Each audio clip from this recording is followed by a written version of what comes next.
सहनाववतु सहनौ भुनक्तु सह वीर्यं करवावहै तेजस्विनावधीतमस्तु मा विद्विषावहै।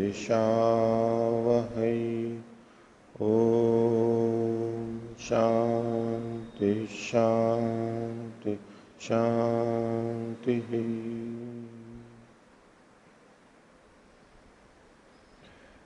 न्याय दर्शन की 66वीं कक्षा न्याय दर्शन के तृतीय अध्याय का प्रथम आह्निक चल रहा है।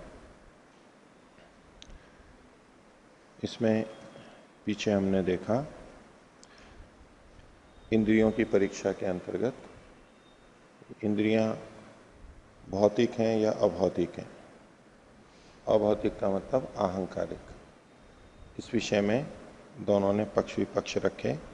सिद्धांति का मत है कि इंद्रियां भौतिक हैं, पूर्व पक्षी का कहना है कि अभौतिक अहंकारिक है।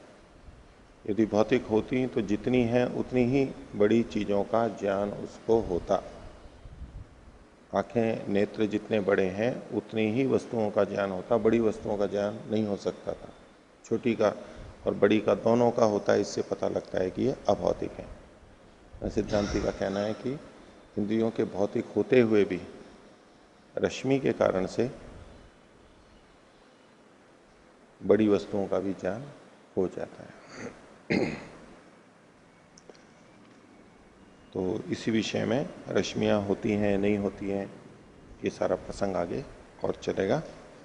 तो पिछले पाठ में से किन्हीं को पूछना है तो पूछ सकते हैं। हाँ। ओम। पृष्ठ संख्या 329। हाँ। सूत्र संख्या 27। पार्थिवम गुणांतर उपलब्धे है। इस सूत्र में शरीर को पार्थिव बताया गया क्योंकि गंध विशेष गुण के पाए जाने से। तो इतने हेतु से तो शरीर की पार्थिवता सिद्ध तो नहीं होती, क्योंकि इसमें जैसे जल के गुण भी दिख रहे और वायु के गुण भी दिखते, तो पार्थिवता इतने हेतु से कैसे सिद्ध होगी? विशेष गुण होने से। पार्थिव गुण गंध यहां पर विशेष है, इसलिए बाकी गुण तो पृथ्वी में भी आ जाते हैं। पृथ्वी में केवल गंध ही नहीं होती, गंध की प्रधानता है, लेकिन जिन अन्य गुणों को हम वहां पर देखते हैं, इस तरह से आप चाहें तो पृथ्वी में भी रूप होता है, पृथ्वी में भी स्पर्श होता है, पृथ्वी में भी रस होता है।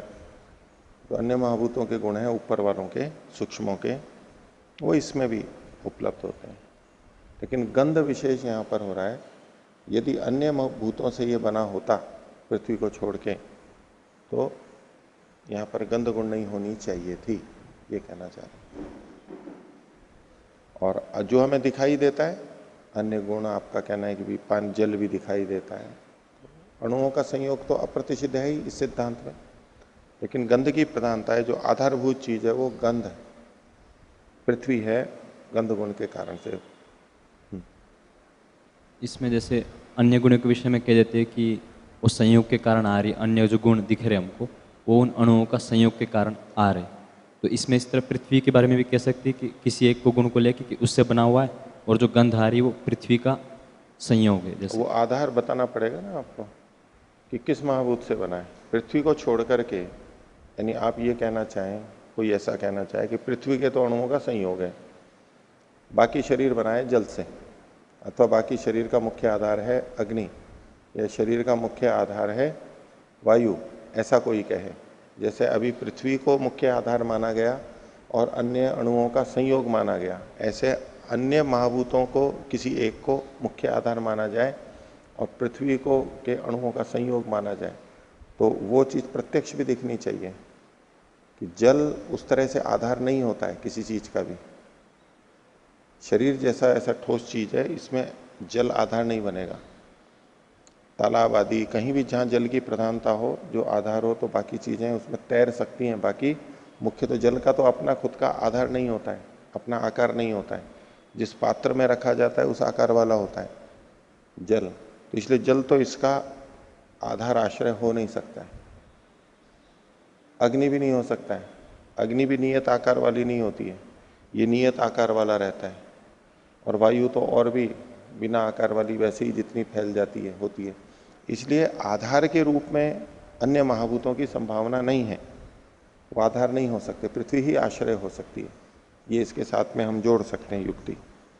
किंतु जो 330 पृष्ठ में जो आप्य और तेजस शरीर का है, वायव्य शरीर भी का है, तो वहाँ पर कैसे देखेंगे फिर? वहाँ तो ऐसा, वहाँ पे भी ठोसता दिख रही जैसे मछली आदि में। मछली आदि तो छोड़ दीजिए, मछली आदि तो उसमें नहीं गृहीत होती है। अन्य लोकों में, अन्य लोकों में जहाँ पर ये संभावना जो लिखी गई है, उनका तो हमारे को प्रत्यक्ष है नहीं, उनके विषय में कुछ नहीं कह सकते। वो विचार नहीं है कि होते हैं नहीं होते हैं, लिखा हुआ तो है, उसका यही तात्पर्य है जैसा हम समझ रहे हैं, उसको हम नहीं कह सकते।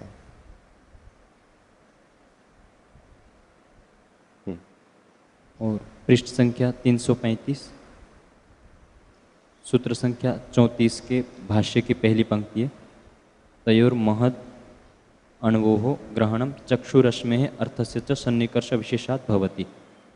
तो यहाँ पे जो चक्षुरश्मे अर्थस्य च सन्निकर्ष विशेषात, तो यहाँ पे आपने रश्मि का जैसे कल 2 अर्थ किए थे, तो जो आधुनिक जो माना जाता है कि बाहर से रश्मि आके वो हमारी आंखों से टकराती और फिर हमको जो ग्रहण होता है, उस अर्थ के अनुसार आपने बताया था कि चक्षु से जो संबंधित रश्मियाँ हैं उनका अर्थ के साथ सन्निकर्ष, तो तब हमको ज्ञान होता है। किंतु अर्थ और उनका रश्मियों का सन्निकर्ष तो सदा ही बना रहता है।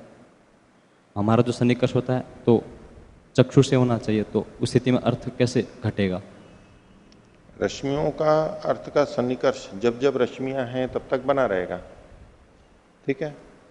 लेकिन जब वो वहां से टकरा करके हमारे नेत्र पे आए, हमारे नेत्र खुले हों, या जो प्रकाश की किरणें उधर से आ रही हैं उस तरफ हमारा मुख हो, तो चक्षु ग्रहण कर पाएंगे।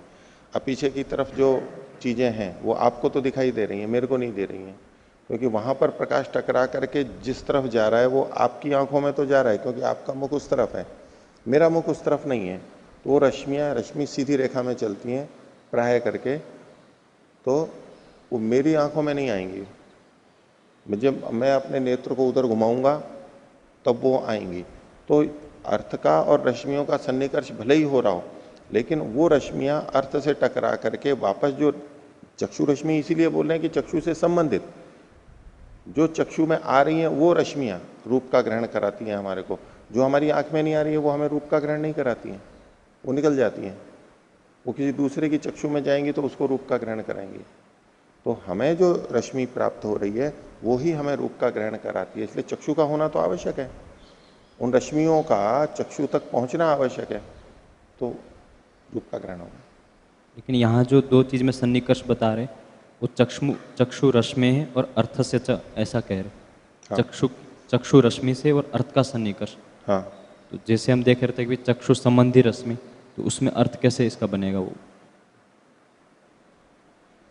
हाँ, आप पृष्ठ संख्या कौन से पे बोल रहे थे?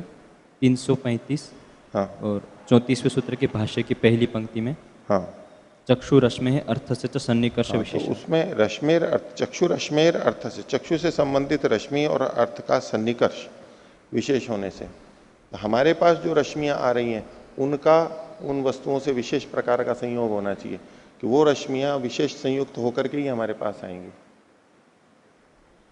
विशेष प्रकार से संयुक्त होकर हमारी तरफ कोण लेकर के ही आएंगी।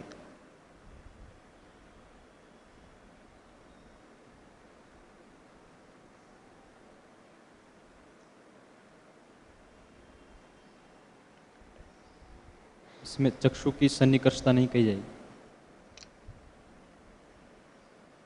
देखो, प्रथम जो अर्थ लिया जाता है, जो प्रचलित अर्थ है वो ये है कि नेत्रों से जो रश्मियां निकलती हैं वही अर्थ होता है, लेकिन ये विज्ञान से विरुद्ध है और वो स्वीकार्य नहीं है।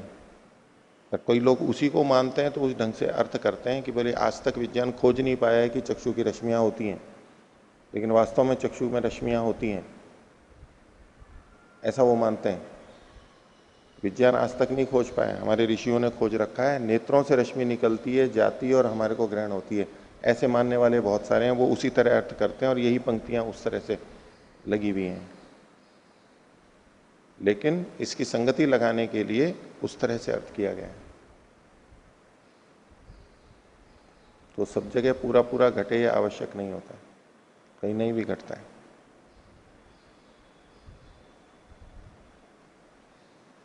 और जो चक्षु से संबंधित रश्मियां हैं, जो जो हमारे पास आ रही हैं, दूसरे वाले अर्थ की दृष्टि से कह रहा हूं, चक्षु रश्मि मतलब चक्षु से संबंधित रश्मि। अब उनका और अर्थ का सन्निकर्ष यदि होगा तो ही हमें पता लगेगा। अब मैं इधर देख रहा हूं, इधर जो चक्षु से संबंधित रश्मि आ रही है, उस रश्मि का इधर के अर्थ के साथ में सन्निकर्ष नहीं हुआ है, तो मेरे को वो दिखेगी नहीं, इधर की वस्तु दिखेगी नहीं। जो चक्षु से संबंधित रश्मि आ रही है, प्राप्त हो रही है, उसका उस अर्थ के साथ सन्निकर्ष हुआ हुआ होना चाहिए पहले, उससे टकरा करके आनी चाहिए, तब मेरे को दिखाई देगी, हमें तभी दिखाई देगी। हमें जो चक्षु रश्मियां मिल रही हैं, हमारी चक्षु से में जो प्राप्त हो रही है, वो हमारे लिए चक्षु रश्मि हुई। आपके लिए अलग चक्षु रश्मि है, मेरे लिए अलग चक्षु रश्मि है। चक्षु के पास तो रश्मि हमेशा आती रहती है। इधर देख रहे हैं, आप जो भी जहां देख रहे हैं, चक्षु रश्मियां तो आ ही रही हैं। तो उन रश्मियों से, चक्षु में जो रश्मि आती है, उससे दुनिया की सारी चीजों का प्रत्यक्ष नहीं हो जाता है। क्यों नहीं होता है? क्योंकि वो उन वस्तुओं से, दूसरी वस्तुओं से टकरा करके नहीं आ रही हैं, हमारे पास सन्निकर्ष नहीं हुआ, इसलिए हमें उनका पता नहीं लगेगा। हाँ, जिन वस्तुओं से टकरा करके आ रही हैं, जिनसे उनका सन्निकर्ष हुआ है, उनका हमें पता लग जाता है। और जो मत है कि अपने चक्षु से रश्मियाँ निकलती है, उस पक्ष में भी ऐसा कहते हैं कि वहाँ टकरा कर फिर वापिस आती है, तब हमको वापस आती है, मानना पड़ेगा, क्योंकि अगर वापस नहीं आती है तो कैसे ज्ञान हो जाता है? वो ऐसा मानते होंगे कि जैसे हम किसी चीज़ को टॉर्च मार के हम देखते, तो इनके मत में तो वापस भी प्रकाश नहीं आता, वो जाके बस सीधा दिखाता है प्रकाश। उसी प्रकार चश्मों की रश्मियाँ निकलती और दिखा देती सीधा। मतलब ये उदाहरण भी आपका विपरीत है, आपके पक्ष में नहीं जाएगा। आपका ये कह रहे हैं कि टॉर्च में जैसे हम डालते हैं, प्रकाश केवल वहां जाता है, लौट के नहीं आता है और हमें दिख जाता है। लेकिन सिद्धांत तो ये है, प्रकाश टॉर्च की, वो वहां गया और वहां से लौट के आया तब वो दिखती है। अगर वहां से लौट के नहीं आ रहा है तो हमें दिखेगी नहीं। सिद्धांत तो ये कहते हैं। देखो, वो अपने पक्ष में कहते हैं आजकल के रडार कैसे काम करते हैं। रडार होते हैं ना, सुना है रडार, बड़े बड़े से यूं लगे हुए रहते हैं, घूमते रहते हैं, चारों तरफ घूमते रहते हैं। तो आकाश में जो हवाई जहाज, हेलीकॉप्टर, कोई ऐसी चीजें आती हैं, उसको वो पकड़ लेते हैं, बता देते हैं कि कोई वस्तु यहाँ आ रही है, इस गति से आ रही है, इस दिशा में जा रही है। रडार बोलते हैं उसको। वाहनों पे भी लगे हुए रहते हैं वैसे, और नहीं तो स्थिर बड़े रडार पहाड़ों पे और उस पर लगे हुए रहते हैं, तो हमेशा निगरानी करते रहते हैं। कोई शत्रु सेना, कोई वायुयान शत्रु सेना का, और वो कोई घुस जाता है, एकदम पता लगता है तो कार्यवाही करनी होती है, तो कुछ भी कर जाए निगरानी के लिए। वो कैसे काम करते हैं? यहां से किरणें भेजी जाती हैं हमेशा दूसरी जगह पे।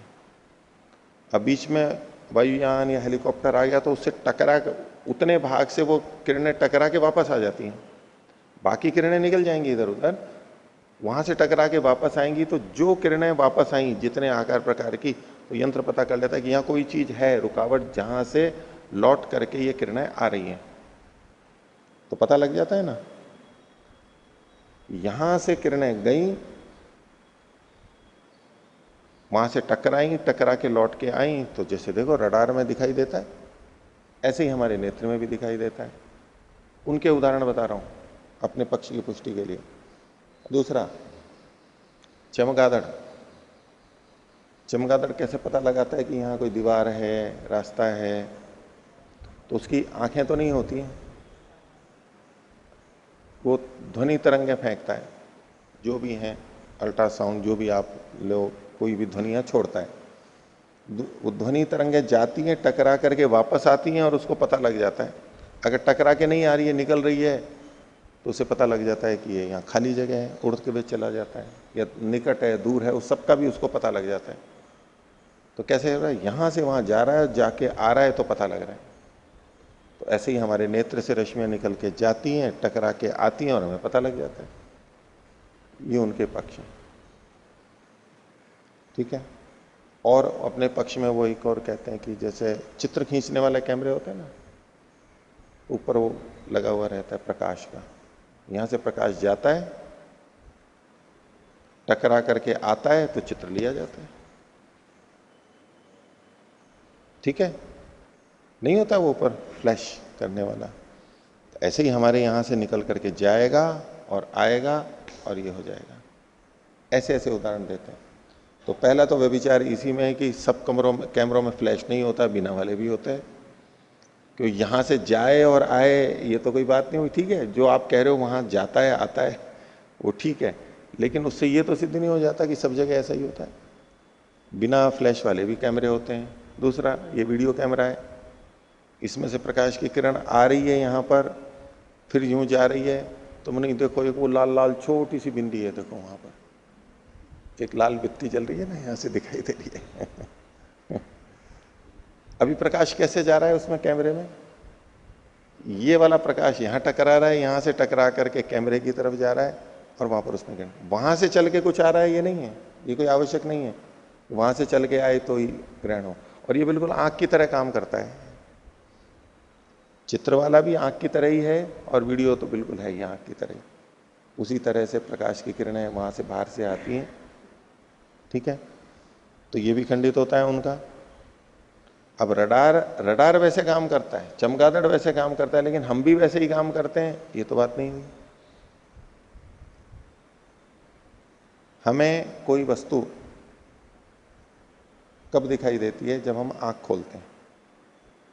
ठीक है, आंख बंद हो तो दिखाई नहीं देगी ना, आंख खोलते हैं तो दिखाई देती है। तो उन सिद्धांत के अनुसार आंख खुलेगी, चक्षु रश्मि निकलेगी, फिर वस्तु से जाके टकराएगी और टकरा करके वापस आएगी। तो उसमें समय लगेगा या नहीं, समय लगेगा, लगना चाहिए ना। कितना समय लगेगा, कितना समय, प्रकाश की गति, तो चक्षु रश्मि भी प्रकाश की गति वाली होगी, ये मान करके बोल रहे हो। ये जो प्रकाश की रश्मियां हैं, इनकी जो गति है 3 लाख किलोमीटर प्रति सेकंड, इतनी तेज गति है। यहां तो पता भी नहीं लगे हमारे को कि कुछ देर भी लग रही है उसमें, हमारे अभी तो अनुक्षण उसी समय हो रहा है, हमें तो पता नहीं लगेगा। लेकिन अब बहुत दूर की हो तो जैसे ध्वनि दूर से आती है टकरा के तो समय लगता है, ऐसे प्रकाश का भी लगता है। तो चक्षु रश्मि को माना जाए कि चक्षु रश्मि निकलती है, जाती है, फिर आती है, तब हमें दिखाई देता है, तो हमें यह भी मानना होगा कि वो रश्मि गई और आई तो उसमें देर लगेगी कुछ ना कुछ। जितनी दूर वस्तु है वो उतनी देर से दिखाई देगी। ठीक है, तो हम जब सूर्य की तरफ देखेंगे, पहले नेत्र बंद है, अब नेत्र खोलेंगे तो सूर्य कितने देर बाद दिखाई देना चाहिए? इन्होंने कहा 16 मिनट बाद में है, नहीं 8:30, चलो 16-17 मान लो। सूर्य से प्रकाश की किरण 3 लाख किलोमीटर प्रति घंटे की गति से जो चल के आ रही है, उसको लगभग 8 मिनट लगते हैं। सूर्य से यहां आने में लगभग 8 मिनट लगते हैं। और चक्षु रश्मि के पक्ष में यहां से चक्षु रश्मि निकल के पहले सूर्य तक पहुंचेगी और फिर सूर्य से लौट करके आएगी, तो दुगना समय कितना लगेगा? 16-17 मिनट, जितना भी मानो। तो आंख खोलने के बाद में कितनी देर बाद में सूर्य दिखना चाहिए? 17 मिनट बाद में दिखना चाहिए। दिखता कब है? उसी समय दिखता है, उसी समय दिखता है। कैसे? अगर चक्षु रश्मि होती तो ये होता। दूसरी बात, और उधर मैंने पहले जो चक्षु रश्मि फेंकी सूर्य की तरफ, अब मैंने मुंह इधर फेर लिया, अब क्या होगा? मैंने इधर देखा आपको, अब मेरी चक्षु रश्मि यहां फेंक रहा हूं मैं, फिर मैंने इधर मुंह कर लिया, तो क्या होगा? वो चक्षु रश्मि आंख में तो आ नहीं पाएंगी, अथवा वो घूम करके भी आ जाती है। उनमें विशेष धर्म हो सकता है ना, गाइडेड होती है, हमने यूं भी कर लिया तो भी घूम करके आ जाएगी। लेकिन ऐसा प्रत्यक्ष नहीं है। जैसे ही इधर से इधर जाते हैं तो इधर का देखना बंद, इधर का देखना शुरू, इधर करते ही तो इधर का बंद, इधर का देखना। कई जने कहते हैं नहीं, चक्षु रश्मि फैल करके यूं जाती है, टकरा कर एकदम आ जाती है। तो कहते हैं वो उसी समय आ जाती है। कैसे?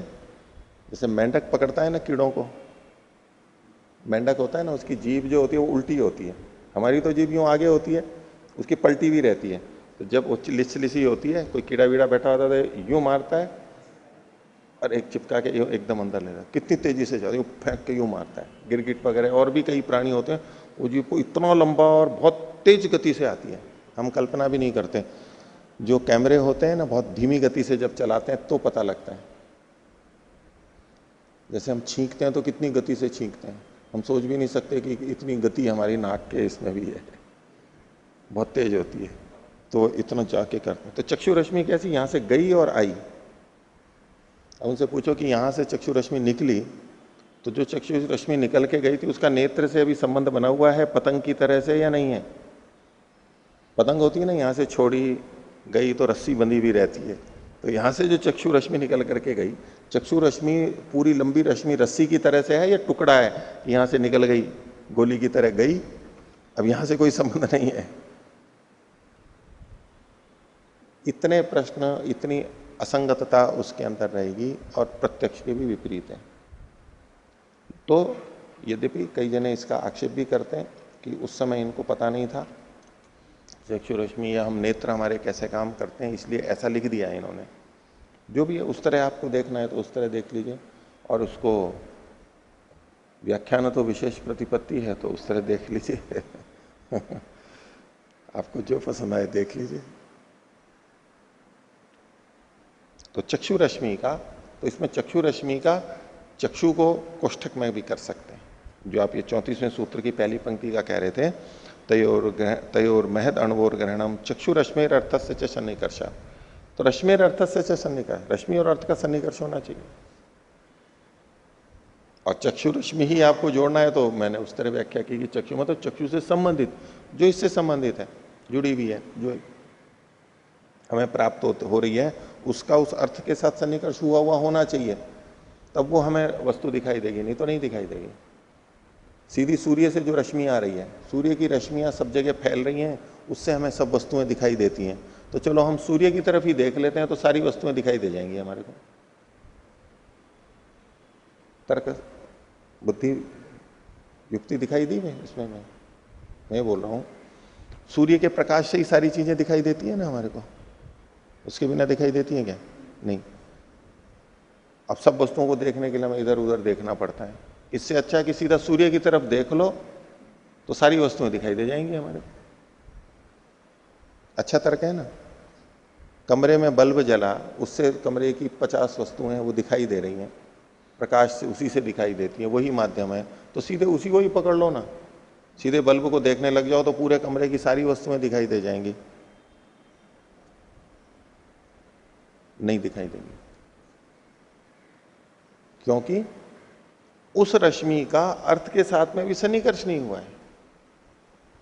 सूर्य की तरफ देखेंगे, दीपक बल्ब की तरफ देखेंगे तो केवल रश्मि का ही सन्निकर्ष होगा, वही केवल दिखाई देगी। लेकिन हमें तो वस्तु देखनी है, तो वो रश्मियां जब वस्तु से टकराती हैं, टकरा करके फिर जो उसमें परिवर्तन होकर के हमारे तक पहुंचती हैं, कुछ रुकती हैं, कुछ आती हैं, उनके रंग हमारे को अलग अलग दिखाई देते हैं, वो अपना एक विज्ञान है। कितनी विचित्र बात है। देखो, वस्तु दूर है और हमारे को दिखाई दे रही है, और किरणों से दिखाई दे रही है। इंद्रिय और अर्थ का सीधा सन्निकर्ष नहीं हो रहा, लेकिन किरणों के माध्यम से हो रहा है और हमें दिखाई दे रही है। कितनी विचित्र व्यवस्था है। देखो, नहीं तो जैसे हमारे वस्तुओं को हाथ से जा करके छूते हैं, ऐसे ही देखने के लिए आंख को सब जगह जा करके लगाना पड़ता, तो देख पाते हो। कैसी विचित्र वस्तु, संभव ही नहीं था, व्यवहार ही नहीं चलता। अब देखो, हम क्या यहीं बैठे रहते हैं और सब देख ले, सब चीजों को देख लेते हैं बड़ी आसानी से। प्रकाश का, अग्नि का कारण। तो वो किरणें जो चक्षु से संबंधित है, वो अर्थ के साथ उनका सन्निकर्ष होना जरूरी है, तब वो हमें दिखाई देंगे, नहीं तो उनसे हमें सब चीजें दिखाई नहीं देंगी। ठीक है। और दूसरा प्रश्न था शब्द के विषय में और रूप के विषय में। जिस शब्द का बताते हैं कि दूर से आ रहा है शब्द, तो हर क्षण वो नष्ट हो रहा, फिर उत्पन्न हो रहा, नष्ट हो रहा, उत्पन्न हो रहा, और फिर हमारे तक आके पहुंचा कान तक। तो उस समय हमारे पास पहुंचा तो शब्द यहीं पर है, पीछे तो नष्ट हो चुका है, तो हम नष्ट हो गया, यहीं पर है। हाँ, तो पीछे वहां से शब्द आ रहा है, हमको क्यों ज्ञान हो गया, ये समझ में नहीं आ रहा। वहां से कैसे आया? कैसे वहां का ज्ञान कैसे हुआ कि शब्द वहां से आया, ये ज्ञान हमको क्यों हुआ? क्योंकि हम हमारे ये हमारे को कान की रचना ऐसी है, और उससे हमें पता लगता है कि दिशा कहाँ से है। शब्द की, बहुत कुछ 100% नहीं पता लगा पाता है, लेकिन हमें पता लग जाता है किस दिशा से आ रहा है, क्योंकि इस कान, इसलिए तो दो कान है, एक इधर है और एक इधर है, दो लेकिन कान है ना, हाँ, तो दोनों में अंतर आएगा, इसमें अलग ज्ञान होगा, इसमें अलग ज्ञान होगा।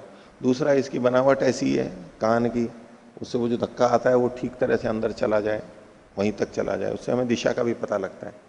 घोड़ों को देखा है ना, घोड़े वो कान को यूं करते हैं, फिर यूं करते हैं और यूं करते हैं, करते रहते हैं ना, यूं पीछे सब तरफ घुमाते रहते हैं, जैसे हम अपनी आंख को घुमाते हैं, वो अपने उसको घुमाता रहता है इधर उधर, उसको ठीक ठीक सुनाई देता है।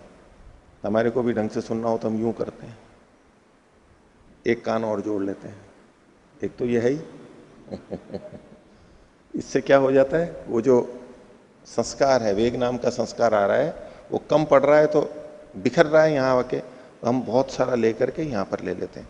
जैसे कि ऊपर एंटीना लगा है टेलीविजन वगैरह के लिए, वो क्यों यूं इतना बड़ा लग रखा है, गृहीत कर लेता है, वो सहायता करता है, इससे हमारे को सहायता हो जाती है।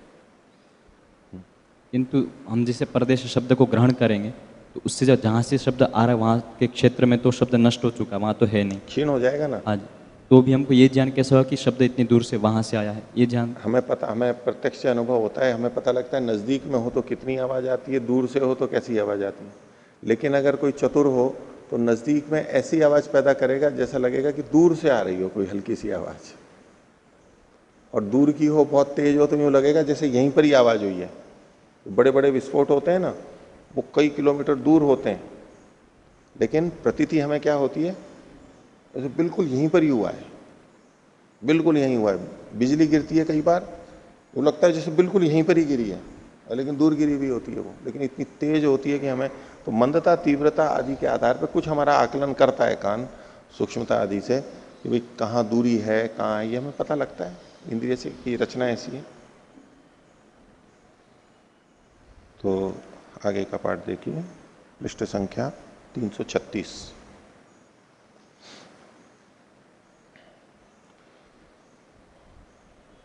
पिछले सूत्र में सिद्धांति ने रश्मि की बात कही थी, रश्मि और अर्थ के सन्निकर्ष से ये ज्ञान होता है। तो यानी पीछे वो रश्मि की उपस्थिति बता रहा है, और रश्मि की उपस्थिति बता करके सिद्ध करके आवरण से उसकी सिद्धि बता रहा है। आवरण लिंग वाली होती है रश्मि, आवरण होने से हमें नहीं दिखाई देता, इससे पता लगता है कि रश्मि होती है।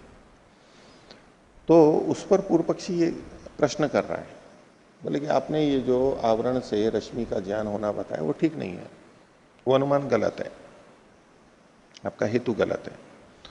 तो भूमिका है, आवरणानुमेयत्वे सति इदम आह। ये जो रश्मि किरणा नाम अध्याहार करेंगे, किरणों का रश्मि नाम, आवरणानुमेयत्वे सति, आवरण से अनुमेयत्व होने पर, कि आवरण के द्वारा उनका अनुमान किया जाना होने पर, ऐसा जब कोई माने तो उस विषय में अब ये पूर्व पक्षी आक्षेप रख रहा है। आह तद अनुपलब्धे है अहेतु, उन रश्मियों की अनुपलब्धि होने से अहेतु है, आपका हेतु है वो ठीक नहीं है। आप आवरण से रश्मियों का अनुमान तो कर रहे हो, लेकिन रश्मियों की उपलब्धि ही नहीं होती है, रश्मियों का पता ही नहीं लगता है, यानी प्रत्यक्ष ही नहीं होता, तो कैसे मान लें? आपने तो कह दिया अनुमान हो जाता है, लेकिन प्रत्यक्ष तो उसका होता ही नहीं है, तो हम कैसे माने कि अनुमान होता है उसका? इसलिए आपने जो हेतु दिया आवरण का वो ठीक नहीं है, अहेतु है। यदि प्रत्यक्ष हो जाता तब तो हम मान लेते, लेकिन ऐसा कोई उसके अस्तित्व का पता ही नहीं लगता है, इसलिए अनुमान से जो आप मान रहे हो वो प्रत्यक्ष विरुद्ध होने से हमें मान्य नहीं है, आपका हेतु अहेतु है। तद अनुपलब्धेर अहेतु। भाष्य, रूप स्पर्शवत्ति तेज अल्प विराम। अब जो रश्मि को मानेंगे भी तो रश्मि को आग्नेय तेजसी मानना होगा। महाभूतों की दृष्टि से देखेंगे तो रश्मि भी एक द्रव्य है, एक द्रव्य है। वो द्रव्य है तो रश्मि द्रव्य है, तो कौन सा द्रव्य है? वो पृथ्वी जल अग्नि वायु आकाश, तो वो अग्नि तेजस माना जाएगा। तो रूप स्पर्शवत्ति तेज है। तेज कैसा होता है? रूप वाला होता है और स्पर्श वाला होता है, ये दोनों गुण होते हैं उसमें। और उसका वो प्रकटीकरण कब होता है? तो कहा महत्वाद अनेक द्रव्यत्वाद रूपवत्वाच उपलब्धि। इसकी जो उपलब्धि यानी प्राप्ति ज्ञान होता है वो तीन कारणों से होता है। तीन कारण यहां बताए जो कि वैशेषिक में भी हमने देखे थे, वो की वो चीज यहां पर कही जा रही है। पहला है महत्वात, उसका परिमाण महत होना चाहिए, अणु परिमाण होगा तो नहीं पता लगेगा, यानी द्वैणुक उससे बड़ा होना चाहिए। महत परिमाण कहां से माना गया है? त्रसरेणु से या द्वैणुक से? त्रसरेणु से। द्वैणुक से बड़ा हो, द्वैणुक से बड़ा हो तो उसको महत परिमाण माना गया है। तो जिस चीज की हमें उपलब्धि हो रही है वो महत परिमाण वाली होनी चाहिए, ये पहली बात, महत्ववत। फिर अनेक द्रव्यत्वात, अनेक द्रव्यवत्वात, अनेक द्रव्य वाला होना चाहिए। अनेक द्रव्य का मतलब है जो उसके उपादान कारण है वो अनेक होने चाहिए। अनेक का मतलब ये नहीं कि भिन्न भिन्न प्रकार के, लेकिन जो उसके अवयव हैं वो अनेक होने चाहिए। एक ही हो तो नहीं उपलब्धि होगी, महत परिमाण वाला भी होना चाहिए और अनेक द्रव्य वाला भी होना चाहिए। क्योंकि परमात्मा है वो महत परिमाण वाला है लेकिन अनेक द्रव्य वाला नहीं है, एक ही द्रव्य है उसमें, तो निरवयव है वो। अनेक द्रव्य वाला मतलब उसमें अनेक अवयव होने चाहिए, ये दूसरी शर्त है। तो महत्ववत, महत्वात, अनेक द्रव्यवत्वात और रूपवत्वाच, और उसमें रूप गुण भी होना चाहिए, तब वो दिखाई देगी। अब कोई चीज महत परिमाण वाली है, अनेक द्रव्य वाली भी है, लेकिन रूप गुण उसमें नहीं है तो वो दिखाई नहीं देगी। ये तीनों चीजें होनी चाहिए तो हमारे को दिखाई देती है। इति प्रदीपवत प्रत्यक्षता उपलभ्येते चक्षुषो रश्मिर यदि स्यादिति। यदि चक्षु रश्मियां होती तो प्रदीप की रश्मि दीपक की रश्मि के समान दिखाई देती। दीपक की रश्मि दिखाई देती है या नहीं? दिखाई देती है। तो यदि चक्षु रश्मि आंख की रश्मि होती तो दिखाई देती। अभी पहला अर्थ कर रहा हूं, नेत्र से निकलने वाली जो रश्मि है वो, नेत्र से निकलते हुए तो रश्मि दिखाई नहीं देती है, दीपक से तो दिखाई देती है, बल्ब से दिखाई देती है। इसको वो दूसरे अर्थ में भी लगाइए जिसमें है कि वस्तु से टकरा करके प्रकाश हमारे पास आता है। तो कोई कहे कि नहीं वहां से टकरा करके प्रकाश आ रहा है इसलिए दिखाई दे रहा है हमारे को, तो कहेगा वहां से टकरा के प्रकाश कहां आ रहा है? वहां दीपक से तो प्रकाश आ रहा है लेकिन इन वस्तुओं से प्रकाश टकरा के आ रहा है, ये तो कोई बात ठीक नहीं है। ऐसा सामान्य दृष्टि से कोई कह सकता है। तो प्रदीप के प्रकाश के समान प्रत्यक्षतः चक्षु रश्मियों की उपलब्धि होनी चाहिए, वो तो उपलब्धि हो नहीं रही है, इसलिए तद अनुपलब्ध है। उन चक्षु रश्मियों के अनुपलब्ध होने से आवरण का जो अनुमेय, आवरण से जो आपने अनुमेय बताया था रश्मियों को, आवरण लिंग बताया था, वो अहेतु है, उससे सिद्धि नहीं होती है। इसका उत्तर सिद्धांति दे रहा है 36वां सूत्र। न अनुमीय मानस्य प्रत्यक्ष तो अनुपलब्धि ही अभाव हेतु। न को बाद में जोड़ेंगे। अनुमीय मानस्य, जो अनुमीय है, अनुमीय मान है जिसका कि हम अनुमान कर रहे हैं, अनुमेय है, अनुमान प्रमाण से जो जाना जा रहा है उसका प्रत्यक्ष तो अनुपलब्धि, यदि उसकी प्रत्यक्ष से उपलब्धि नहीं हो पा रही है तो ये उसके, उस वस्तु के न अभाव हेतु, अभाव में हेतु नहीं बनेगा। अनुमान प्रमाण से किसी बात का पता लगा, और पूर्व पक्षी ने क्या कहा था, इसका प्रत्यक्ष से पता नहीं लग रहा है। तो भाई किसी चीज का अनुमान से पता लगा है, प्रत्यक्ष से पता नहीं लग रहा, इससे वो वस्तु नहीं है ये सिद्ध नहीं हो जाता। किसी वस्तु का प्रत्यक्ष से उपलब्ध न होना उसके अनुप्रमाण प्रमाण को खंडित नहीं करता है। ठीक है, हमें प्रत्यक्ष से उपलब्धि नहीं हो रही है लेकिन अनुमान से उसकी उपलब्धि हो रही है हमारे को, तो वो माना ही जाएगा। प्रत्यक्ष से अनुपलब्धि उसके खंडन का हेतु नहीं बनेगा। तो अनुमीय मानस से प्रत्यक्ष तो अनुपलब्धि न अभाव हेतु, उस वस्तु के अभाव का कोई हेतु नहीं है। तो आप जो प्रस्तुति दे रहे हो वो गलत प्रस्तुति है। उस भले ही प्रत्यक्ष नहीं हो रहा है तो भी वो है, अनुमान से पता लग रही है आवरण लिंग से।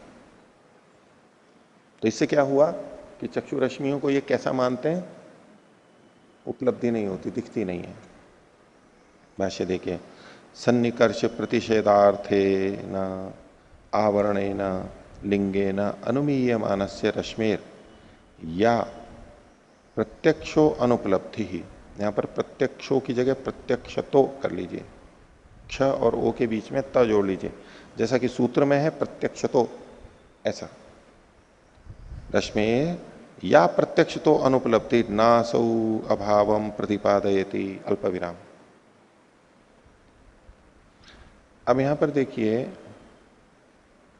विशेषण विशेष्य भाव की दृष्टि से सन्निकर्ष प्रतिषेधार्थे न आवरणे न लिंगे न, इन तीनों में तृतीया एक वचन है।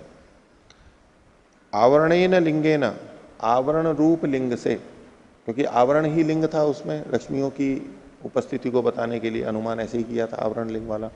ये आवरण लिंग कैसा है, तो उसका विषय है सन्निकर्ष प्रतिषेधार्थे न, सन्निकर्ष के प्रतिषेध रोकने वाला हो जो आवरण है, लिंग है। अर्थ या तो कहो रश्मि और अर्थ, या रश्मि या चक्षु, इसको बीच में रोकने वाला जो आवरण है। सन्निकर्ष के प्रतिषेधार्थे न, सन्निकर्ष प्रतिषेधार्थे न, ये विशेषण है आवरण का।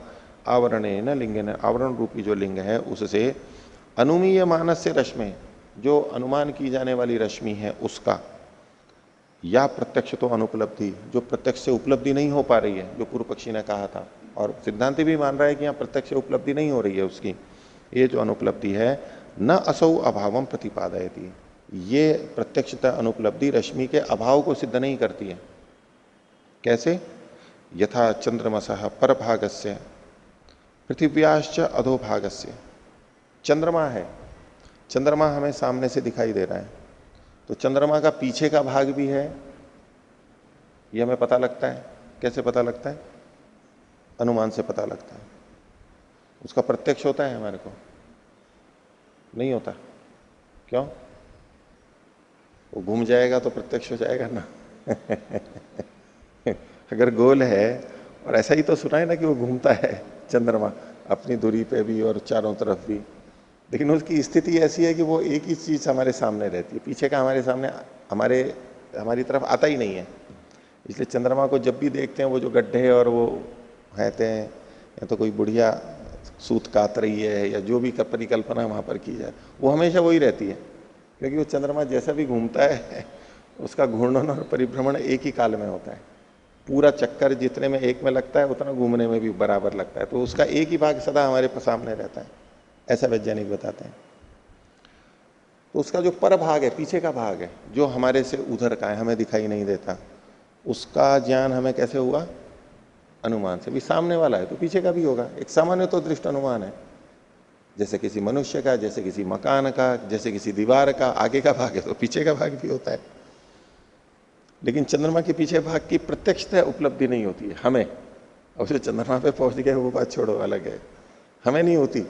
तो प्रत्यक्ष से हमारे को अनुपलब्धि होती है, तो इससे क्या हम ये मानेंगे कि वो है ही नहीं? भले ही प्रत्यक्ष से उपलब्धि नहीं हो रही है, लेकिन अनुमान से ज्ञान हो रहा है तो वो है, माना जा सकता है। दूसरा, इसी तरह से पृथ्व्याश्च अधोभागस्य, पृथ्वी का जो नीचे का भाग है, हम पृथ्वी के ऊपर के भाग में, हम कहां पर है? पृथ्वी के ऊपर के भाग में नहीं, भ्रांति है ये। तो अच्छा बताओ कौन से भाग में? दाएं भाग में है या बाएं भाग में या नीचे वाले भाग में? तो ये अलग भ्रांति वाली बात है। आप कहो कि हम दाएं भी हैं, ऊपर भी हैं, नीचे भी हैं, सब जगह हैं हम पृथ्वी के, एक समय में एक है। खैर, हमारी प्रतीति जो है, हम अपनी प्रतीति के आधार पर बोलते हैं, यहाँ पर व्यवहार के आधार पर हमें यही लगता है ना कि हम ऊपर हैं, सबको यही लगता है कि हम ऊपर हैं। देखो परमात्मा की कैसी रचना है, कितनी भी, सबको ये लगता है कि मैं ऊपर हूं। बाकी सब कैसे हैं? या तो मेरे दाएं बाएं है या मेरे नीचे है। मैं कहां पर हूं? मैं सबसे ऊपर हूं।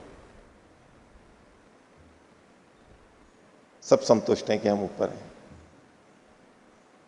तो अपनी दृष्टि से कथन है कि पृथ्व्याश्च अधोभाग से, पृथ्वी का जो नीचे का, हम ऊपर हैं तो हमने नीचे का भाग अभी हम गए नहीं कभी। जो चले जाते हैं उनको छोड़ो, और जो चले भी जाते हैं तो वो उस समय वहां ऊपर हैं और पीछे का भाग उनका फिर नीचे का हो जाएगा। तो अनुमान से तो हमें पता लगता है कि नीचे का भाग भी है, लेकिन प्रत्यक्ष से हमारे को उपलब्धि नहीं हो रही है, तो क्या हम उसका खंडन कर देंगे? नहीं कर सकते। तो अनुमान से जिसकी सिद्धि हो रही है उसका खंडन प्रत्यक्ष की अनुपलब्धि मात्र से नहीं हो जाता। अनुमान अपने आप में प्रमाण है, उससे कोई बात सिद्ध हो रही है तो हो रही है। इसलिए जो आपने चक्षु रश्मियों का खंडन किया या चक्षु रश्मियों के मैंने जो अनुमान के माध्यम से सिद्धि की थी उसका खंडन कर रहे हो, वो खंडन नहीं होगा। हाँ, पीछे अवयवी की चर्चा चली थी और उसमें अवयवी को पूरा प्रत्यक्ष माना था। वृक्ष का जैसे सामने वाला ऐसा दिख रहा है, पीछे का नहीं दिख रहा है, लेकिन पूरे नहीं, वृक्ष अब यहाँ तो अवयव की बात चल रही है ना, अवयवी की नहीं चल रही, अवयव की चल रही है। आगे का भाग पीछे का भाग ये अवयव हो गया, पूरा अवयवी पूरे अवयवी की बात तो नहीं चल रही है आगे का भाग पीछे का भाग ये अवयव तो हो गए ना। हाँ, आगे देखिए 37वां सूत्र। कोई चीज, पूर्व पक्षी ने यह कहा था कि रश्मि की हमें प्रत्यक्ष से उपलब्धि नहीं हो रही है, उसके विषय में अब सिद्धांति कह रहा है कि कब प्रत्यक्ष उपलब्धि होती है। तो 37वां सूत्र है, द्रव्य गुण धर्म भेदाच उपलब्धि नियम। उपलब्धि का जो नियम है, ज्ञान का जो नियम है, वो उपलब्धि मतलब ज्ञान, बुद्धि उपलब्धि ज्ञानमिति अनर्थांतरम। तो ज्ञान का जो नियम है कि किसी वस्तु का तो ज्ञान हो जाता है, किसी वस्तु का ज्ञान नहीं होता है, वो द्रव्य गुण धर्म के भेद से होता है। नियम मतलब कोई होती है, कोई दिखाई देती है, कोई नहीं दिखाई देती, कोई कम कोई अधिक, इसमें जो नियम होता है वो किस लिए? द्रव्य और गुण, द्रव्य के धर्म और गुण के धर्म के भेद से होता है। द्रव्यों के धर्म अलग अलग हैं और गुणों के धर्म भी अलग अलग हैं, उन धर्मों के भेद से ये नियम होता है। कोई चीज कैसी दिखाई देती है, कोई चीज कैसी दिखाई देती है। भाष्य, भिन्न खलु अयम द्रव्य धर्मो गुण धर्मश्च। द्रव्य के धर्म अलग हैं और गुण के धर्म अलग अलग हैं। महद अनेक द्रव्यवच्च विषक्तावयवम आप्यम द्रव्यम प्रत्यक्षतो नोपलभ्यते स्पर्शतस्तु शीतो गृह्यते। ये द्रव्य के धर्म और गुण के धर्म अलग अलग हैं, तो वो उसको बता रहे हैं। अब द्रव्य के धर्म देखो अलग अलग हैं। यथा, ये यथा करके है उदाहरण कि महत अनेक द्रव्यवच्च, महत गुण वाला और अनेक अवयवों वाला कौन? जल के लिए कह रहे हैं। जल महत परिमाण वाला है और अनेक द्रव्य वाला है। और लेकिन कैसा है? विषक्तावयवम, जिसके अवयव विषक्त हैं, दूर दूर हो गए, यानी वो हवा में उड़ जाता है ना, जैसे उड़ते समय पानी अलग अलग हो जाता है भाप के रूप में, ऐसे विषक्त अवयव। नमी जैसे फैल जाती है हवा के अंदर, ऐसे ये विषक्ता अवयव है। एक तो गिलास या तालाब बाल्टी में पानी रहता है, ये विषक्ता अवयव नहीं है, वो तो जुड़े हुए अवयव वाला है, विभक्त अवयव वाला नहीं है, संयुक्त अवयव वाला है। जल इकट्ठा जहां रहता है और भाप बन के या नमी के रूप में जब हवा वगैरह में चला जाता है, तो अब वो विभक्त अवयव वाला हो जाता है, दूर दूर हो जाता है।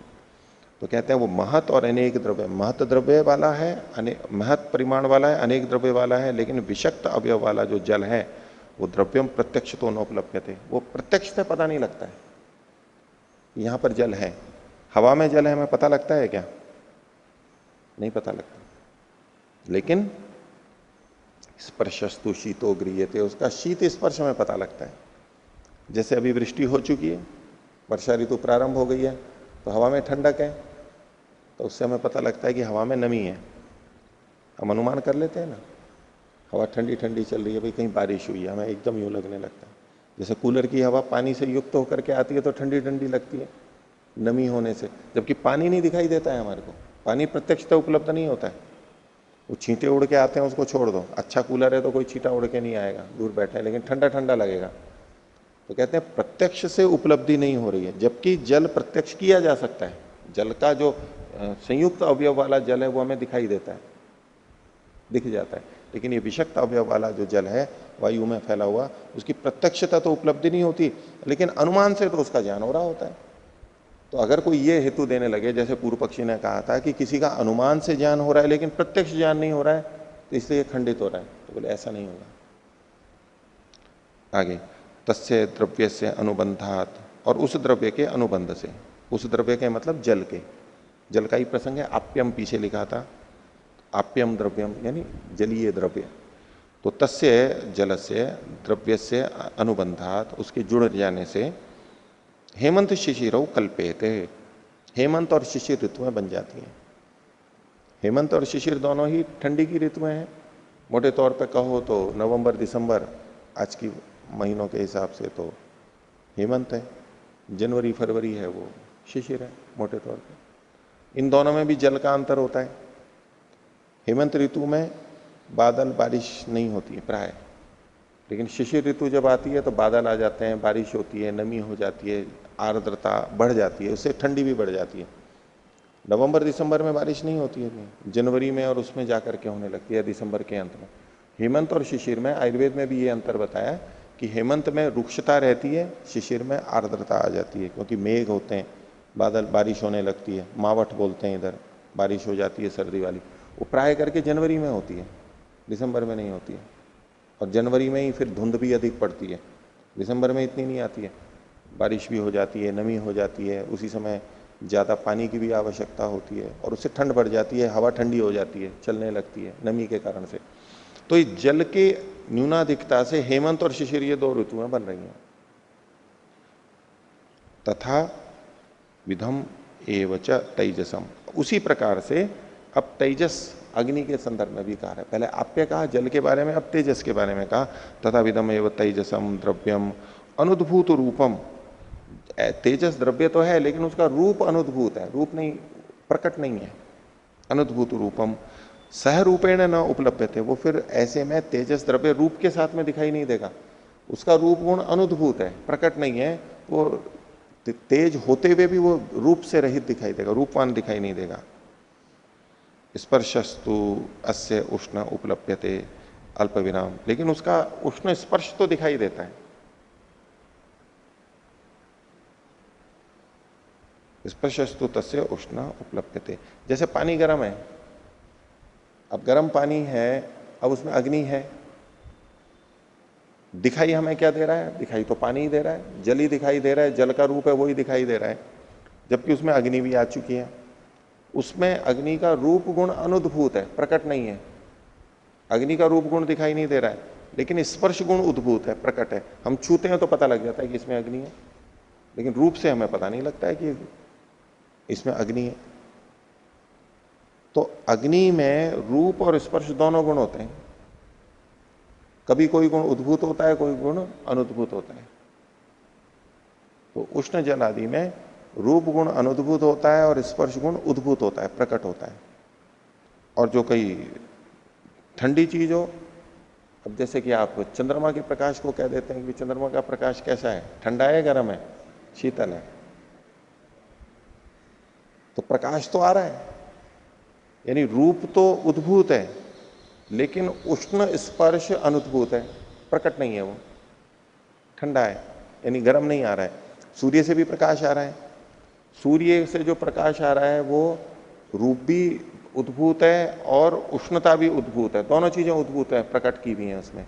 लेकिन चंद्रमा से जो प्रकाश आ रहा है उसमें रूप तो उद्भूत है, लेकिन स्पर्श, उष्ण स्पर्श उद्भूत नहीं है। तो ये गुण होते हुए भी वो उद्भूत अनुद्भूत होते हैं, हम ग्रहण नहीं कर पाते, यूं कहिए। तो स्पर्शस्तु अस्य उष्ण उपलभ्यते तस्य द्रव्य से अनुबंधात ग्रीष्म वसंतो कल्पेते, और उस द्रव्य के यानी तेजस द्रव्य के अनुबंध से ग्रीष्म और वसंत ये दो ऋतुएं बन जाती हैं। सर्दी के बाद में यानी शिशिर और हेमंत और शिशिर के बाद में फिर वसंत आती है, फिर ग्रीष्म आ जाती है। तो क्यों होती है? क्योंकि इसमें अग्नि बढ़ जाती है, अग्नि बढ़ जाती है, अग्नि तत्व तेजस तत्व की वृद्धि हो जाती है। तो जब कम बढ़ता है तो वसंत रहती है, और ज्यादा बढ़ जाती है तो ग्रीष्म ऋतु हो जाती है।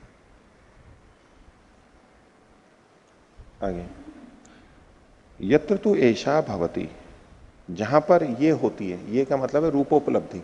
रूप की उपलब्धि कहां पर होती है उसके लिए सूत्रकार बता रहे हैं, सिद्धांति का सूत्र है, वैशेषिक में भी यही बात है। 38वां सूत्र, अनेक द्रव्य समवायात रूप विशेषाच रूपोपलब्धि ही।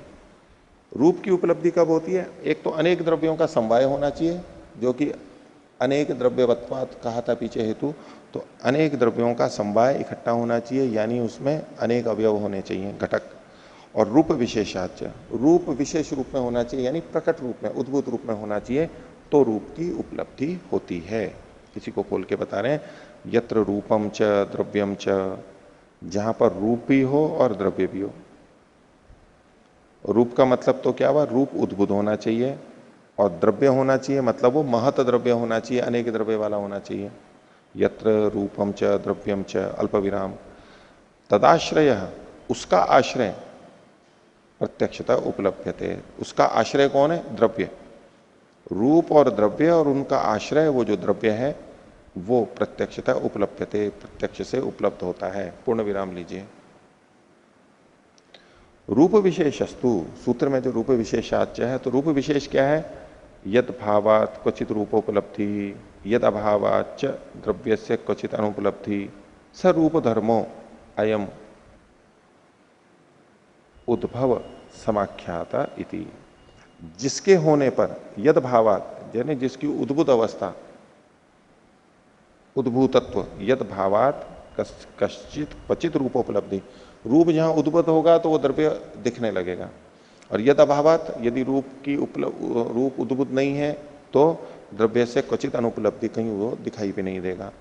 स रूप धर्मो, ये जो रूप का धर्म है, रूप की जो विशेषता है, अयम उद्भव समाख्यात है, ये उद्भव नाम से कहा जाता है, यानी उद्भुत हो जाता है। उद्भुत होता है तो दिखाई देता है, उद्भुत नहीं होता है तो दिखाई नहीं देगा। अनुद्भूत रूपश्चायम नायनो रश्मि ही, जो नयन से संबंधित रश्मि है ये अनुद्भूत रूप वाली है।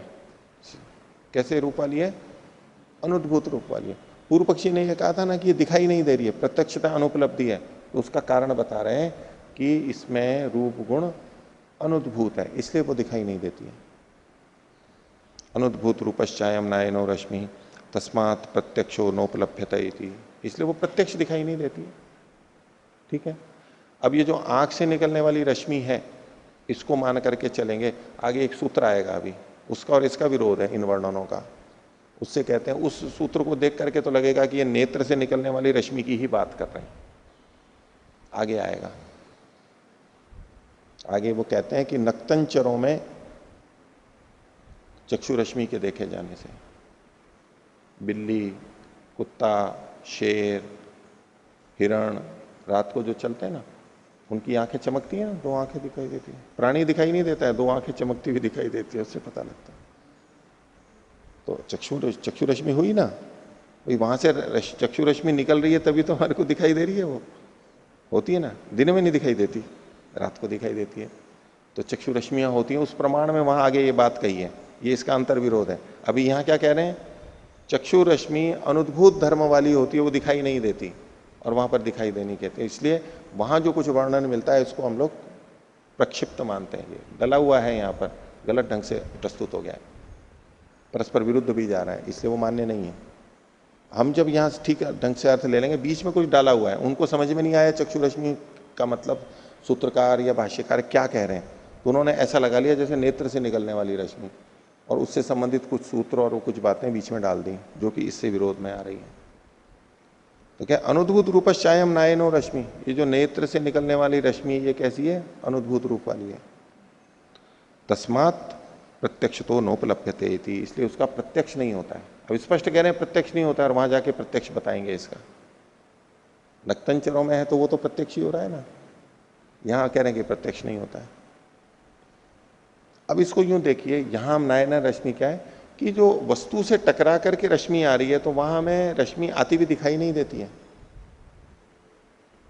दीपक से कोई रश्मि आ रही है, कर दीपिका से आ रही है, सूर्य से आ रही है, वहां तो हमें लगता है कि वहां से रश्मि आ रही है, वहां से प्रकाश आ रहा है, यह हमें प्रतीत होता है। जहां प्रकाश का स्रोत होता है वहां तो लगता है कि प्रकाश आता है, लेकिन जो अन्य वस्तुओं को देखते हैं उसमें हमें सामान्य रूप से यह प्रतीति नहीं होती कि वहां से टकरा के प्रकाश आ रहा है, यहां पर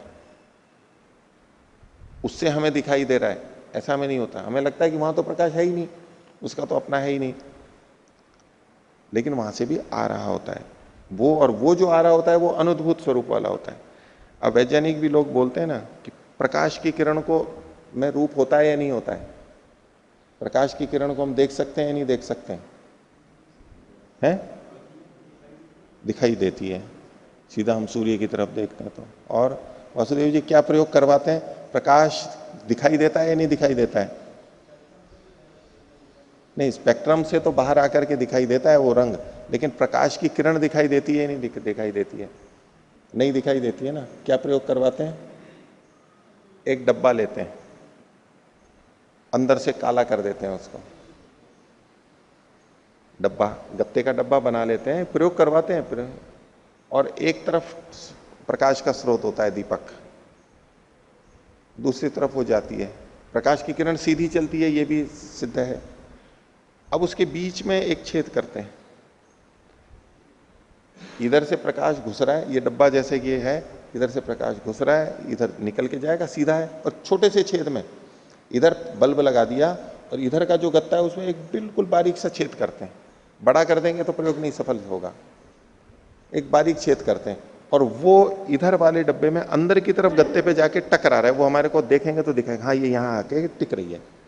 जैसे कि आप लेजर वाले को देखते हैं ना, लेजर टॉर्च होती है, वो बिंदु बिल्कुल वहीं पर ही जाकर के होता है, वो बिखरती नहीं है, बिल्कुल वहीं जाकर के होती है, तो दिख जाता है। तो ऐसे ही जब यहाँ एक छोटा छेद करेंगे तो वो प्रकाश चल के सीधा वहां पर आएगा, और प्रकाश की किरण सीधी चलती है, उसका भी ये प्रयोग है कि वो चलती है तो इसकी सीधे में ही मिलेगी, इधर से उधर नहीं जाएगी। प्रकाश का स्रोत यहाँ, गत्ते में एक बारीक छेद और बीच में खाली जगह हवा, और यहाँ पर वो आकर के होगी। तो इसका मतलब है प्रकाश की किरण यहां से चल करके यहां जा रही है। अब इधर बगल वाले भाग से थोड़ा सा देखने के लिए, आंख से देखने के लिए खोलते हैं। अब वहां से प्रकाश की किरण जा रही है, हमें दिखाई देती है या नहीं देती है? प्रकाश की किरण दिखाई देगी क्या नहीं देगी? नहीं दिखाई देती है। इसलिए विज्ञान में यह पढ़ाया जाता है कि प्रकाश की किरण दिखाई नहीं देती, उसमें रूप नहीं है। अगर प्रकाश की किरण यूं जा रही हो, अब कोई दूसरी चीज जा रही है, हमारे सामने से ये वस्तु जा रही है यूं, हमारे को दिखाई देगी या नहीं देगी? दिखाई देगी। तो ऐसे ही अगर प्रकाश की किरण में भी रूप होता तो वो भी जाती तो हमें दिखाई दे जानी चाहिए थी, लेकिन वो हमें दिखाई नहीं देती।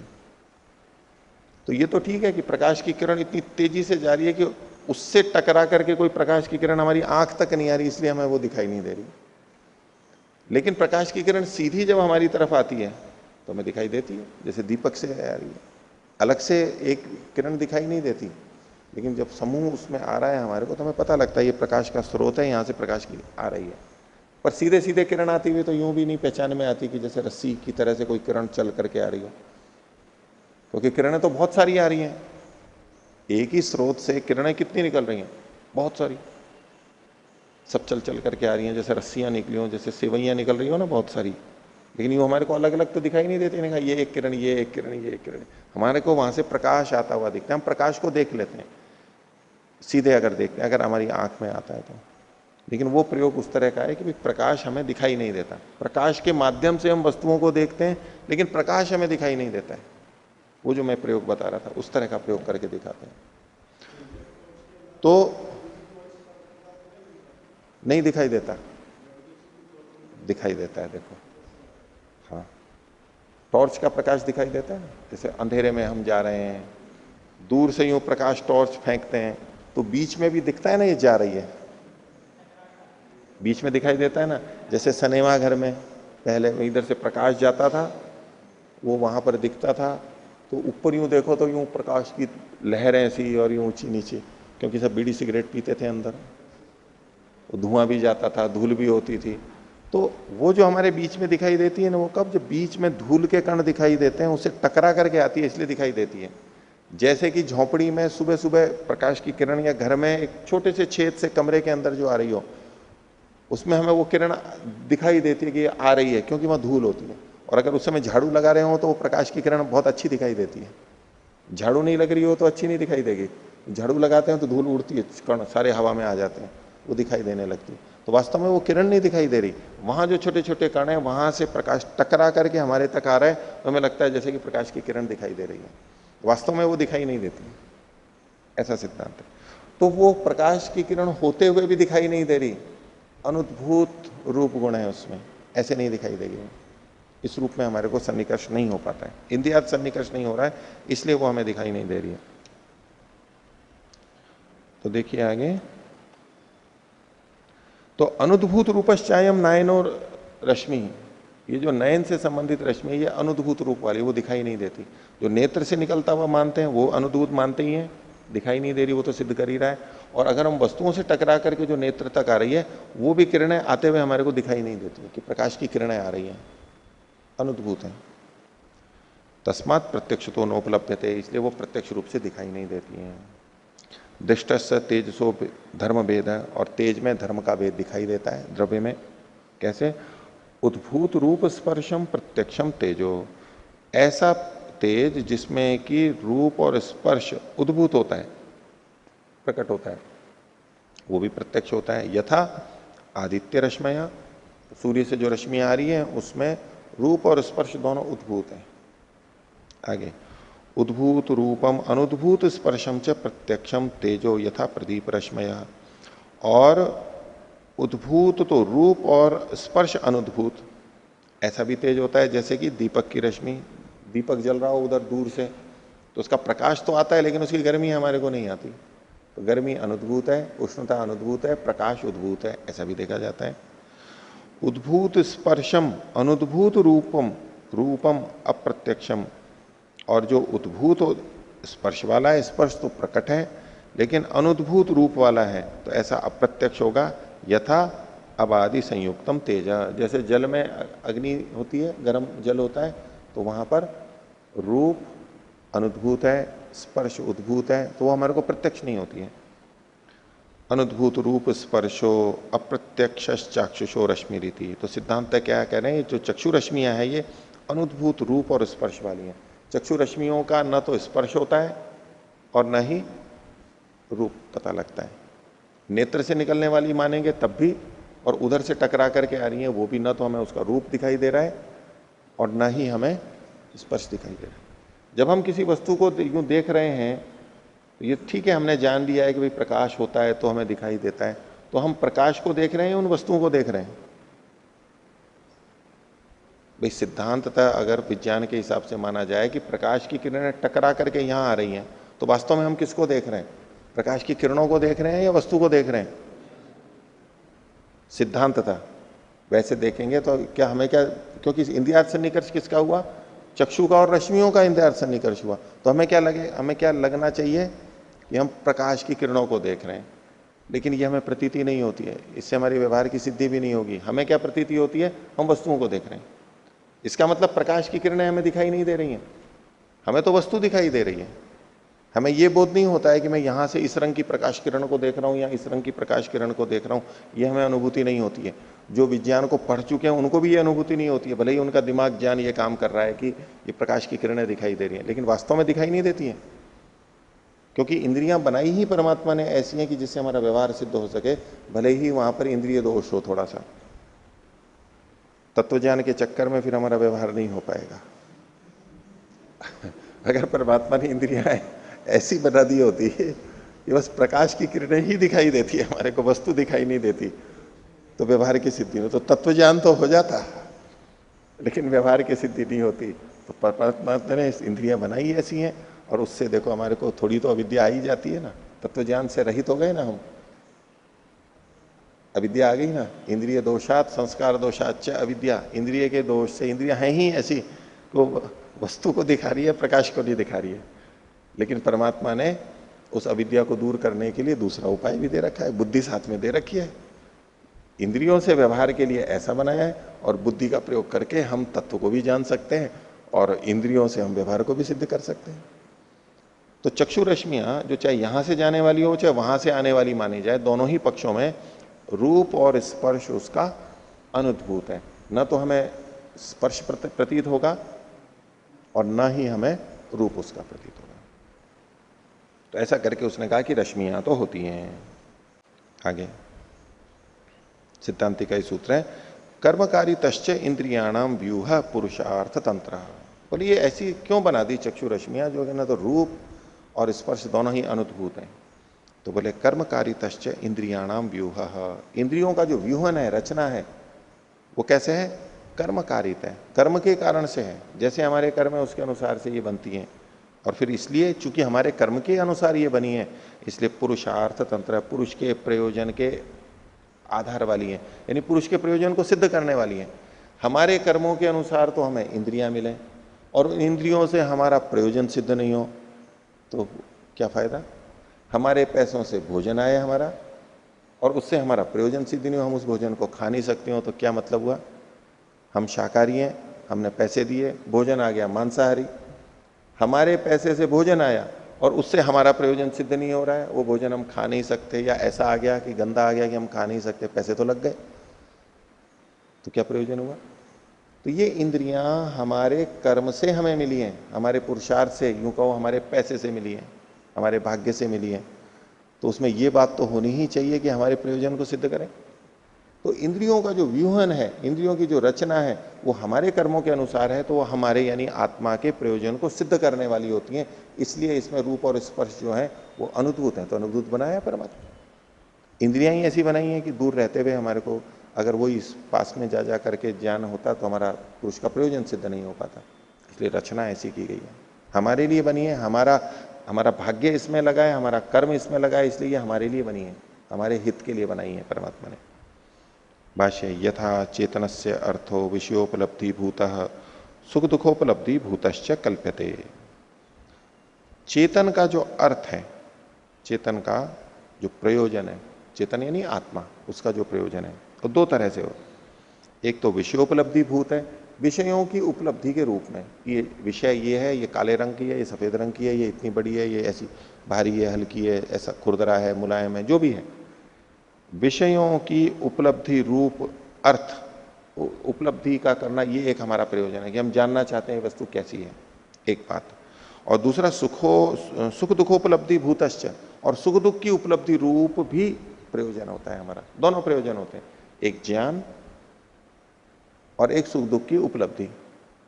यद्यपि दुख की उपलब्धि हमारा प्रयोजन नहीं होती है, लेकिन परमात्मा का तो प्रयोजन होता है, दुख देना है तो दुख भी देगा, वो दुख होगा भी हमारे को, ठीक है। और कई बार हम चाहते भी हैं, दुख होना हम चाहते हैं नहीं चाहते हैं, हम सुख को चाहते हैं, दुख को चाहते हैं, सुख को चाहते हैं, दुख को चाहते हैं कभी नहीं, दुख को चाहते हैं क्या हम? नहीं चाहते। दुख को जानना चाहते हैं या नहीं? हम चाहते हैं कि दुख हो या नहीं? नहीं पता। एक बार एक रोगी आए, बोले जी मैं कुछ भी खाता हूं मेरे को पता ही नहीं लगता है कि मेरे पेट में कुछ गया है, मेरी इच्छा करती है मैं चुट्टी काटूं यहां पर कि कुछ मेरे को पता लगे, मेरे को पता ही नहीं लगता है। उनकी समस्या क्या थी? पता नहीं लगना। भूख लगती जी, भूख का पता नहीं लगता है, भूख कष्ट है ना। और रोगी कहते हैं जी मेरे को भूख ही नहीं लगती है, तो भूख का पता ही नहीं लगता है। हम चाहते हैं ना भूख लगे, भूख की इच्छा होती है नहीं, भूख एक दुख है।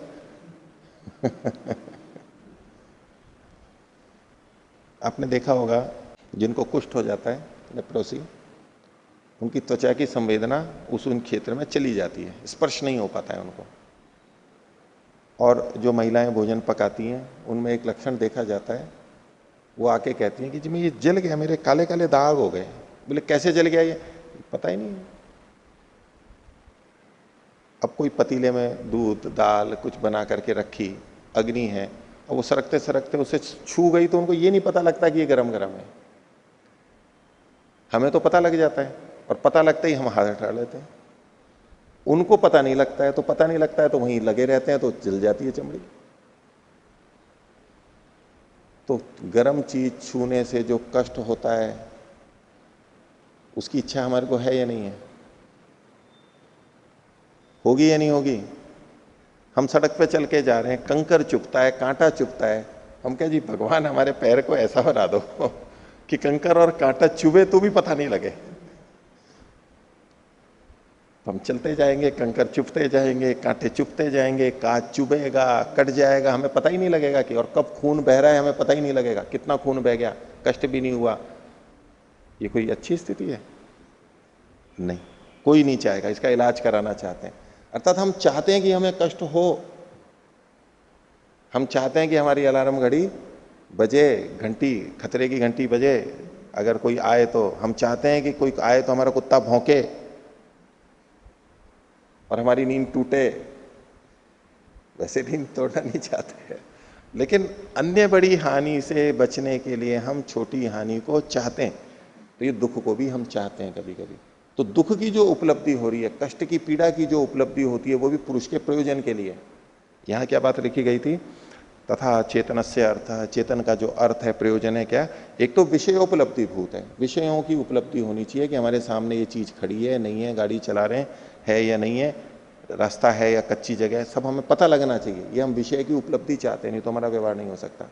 इससे पुरुष का प्रयोजन सिद्ध होता है और इंद्रियां इस कार्य को करती हैं। और दूसरा सुख दुखोपलब्धि भूत भी आत्मा का प्रयोजन है। तो सुख भी आत्मा का प्रयोजन है और कहीं कहीं दुख पीड़ा भी हमारा प्रयोजन सिद्ध करता है। ये इंद्रियां ऐसी बनाई गई हैं, हमारा प्रयोजन सिद्ध करता है।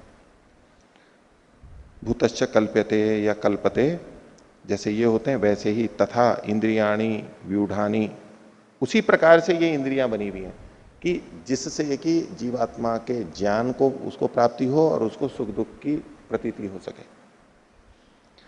विषय प्राप्त्यर्थश्च रश्मेश चक्षुषस्य व्यूह, और विषय की प्राप्त चक्षु रश्मेश चक्षुषस्य, चक्षु की जो रश्मियों का व्यूहन है वो किस लिए किया गया? विषयों की प्राप्ति के लिए किया गया। दो प्रयोजन थे, एक विषयोपलब्धि भूत और एक सुख दुखोपलब्धि भूत। तो चक्षु रश्मियों का जो निर्माण किया गया वो किस लिए? विषय की प्राप्ति के लिए, यानी विषयोपलब्धि भूत प्रयोजन की पूर्ति के लिए है। तो वो जो रश्मियां वहां से चल करके आ रही हैं, वो प्रकाश को, अग्नि को परमात्मा ने ऐसा क्यों बनाया है? ताकि हम उन विषयों को जान सकें, हमारा प्रयोजन सिद्ध हो सके। आगे रूप स्पर्शन अभिव्यक्तिश्च व्यवहार प्रक्लिप्त्यर्था अल्प विराम। रूप और स्पर्श की जो अनभिव्यक्ति है, किसकी? रश्मियों की। पीछे कहा था रश्मियों में रूप और स्पर्श की अनुपलब्धि है, अनभिव्यक्ति है। तो ये जो अनभिव्यक्ति है ये कैसी है? व्यवहार प्रक्लिप्त अर्थ, हमारे व्यवहार की सिद्धि के लिए। अगर ये रश्मियां ही दिखने लगे तो वस्तुएं नहीं दिखाई देंगी फिर हमारे को। और रश्मियां यदि हमारे को गर्म लगने लगेंगी तो हमारा शरीर नहीं चलेगा, वो गर्मी लगने लग जाएगी हमारे को। तो हमारे को गर्मी भी नहीं लगनी चाहिए, रश्मियां आनी चाहिए, हमें अनुभव में आनी चाहिए, लेकिन गर्मी नहीं लगनी चाहिए। और रश्मियां नहीं दिखनी चाहिए, नहीं तो वस्तुएं नहीं दिखेंगी हमारे को।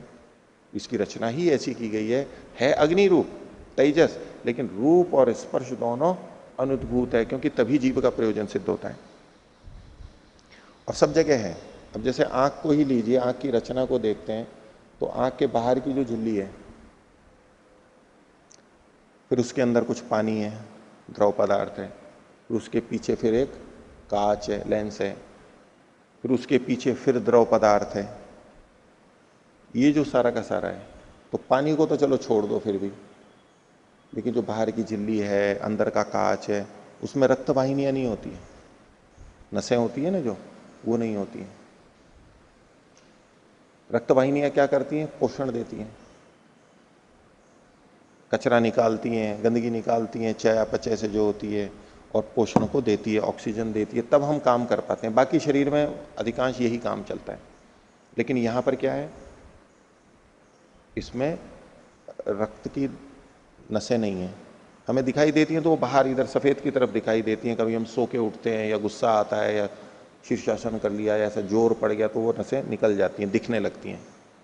वो भाग नहीं है, वहां से हमें दिखाई नहीं देता है। हमें दिखाई देता है बीच वाले भाग से, जो छोटा सा बीच, सबसे बीच में काला, फिर उसके भी बीच में जो खाली जगह रहती है, वहां पर नसें नहीं होती हैं। देखो क्यों है? क्योंकि पुरुष के प्रयोजन के लिए इंद्रिय बनाई गई है। अगर यहां भी नसें ही होती तो हमें साफ दिखाई नहीं देता, बीच बीच में वो नसें दिखाई देने लग जाती हैं, जाले जाले जाले, काम नहीं चलता हमारा। रचना ही ऐसी बनाई है परमात्मा ने। लेकिन पोषण वहां फिर भी प्राप्त होता है, नसों से रिस रिस करके, लाल रक्त कणिकाएं नहीं, बाकी पोषण प्राप्त होता है। और वहां से मल भी निकलता है, वहां जो द्रव रहता है वो द्रव रक्त में से ही आता है, उससे हमारे को पोषण होता है, हमारा काम चलता है। देखो, तो इंद्रियों और इन सब का जो व्यूहन है, रचना है, वो पुरुष के प्रयोजन को सिद्ध करने के लिए की गई है, क्योंकि हमारे कर्म के अनुसार ये बनी है। तो ऐसे ही चक्षु रश्मि भी, उसमें रूप और स्पर्श अनुद्भूत है, बाहर से आ रहा है तो भी रचना ऐसी की गई है कि हमारे को, हमारे लिए उपयोगी हो। इसलिए इन्होंने कहा रूप स्पर्श अनभिव्यक्ति, रूप और स्पर्श की जो अनभिव्यक्ति है वो व्यवहार प्रक्लिप्त अर्था, व्यवहार को सिद्ध करने के लिए, संपन्न करने के लिए। अल्प विराम द्रव्य विशेषे च, और किसी द्रव्य विशेष में, जो आवरण वाली बात थी उसके संदर्भ में कह रहे हैं, लेकिन किसी द्रव्य विशेष में प्रतिघातात आवरणोपपत्ति ही, व्यवहारार्थ, और किसी द्रव्य विशेष में प्रतिघात से जो आवरण की उपपत्ति हो जाती है वो भी व्यवहार की सिद्धि के लिए है। आंखें तो ऐसी बनाई जिससे कि हम देख सकें, लेकिन ऐसी भी वस्तुएं बनाई जो कि हमारे देखने को बाधित भी कर देती है। तो ये अच्छा किया है बुरा किया? ये भी हमारे हित के लिए किया है कि दीवारें बनाई है तो उपयोग, ताकि वहां से उधर हम नहीं देख सकें। ये भी तो हमारे हित के लिए है। कांच भी बनाया है जिसमें से हम देख सकते हैं, और दीवार भी बना दी है ऐसी जिससे कि हम नहीं देख सकते। किस लिए? पुरुष के प्रयोजन के लिए। हमारे को ये भी चाहिए, हमारे को वो भी चाहिए। परमात्मा परमात्मा की रचना ही ऐसी है। तो इसलिए देखिए, द्रव्य विशेष किसी द्रव्य विशेष में, सब में नहीं, प्रतिघातात, इन रश्मियों के प्रतिघात से आवरणोपपत्ति, आवरण की उपलब्धि होती है। किस लिए? व्यवहारार्थ, व्यवहार के लिए। अब इसको सामूहिक रूप से कह रहे हैं, सर्वद्रव्याणाम विश्व रूपो व्यूह इंद्रियवत कर्मकारिता पुरुषार्थ तंत्र। तो यहां पर चक्षु, चक्षु रश्मि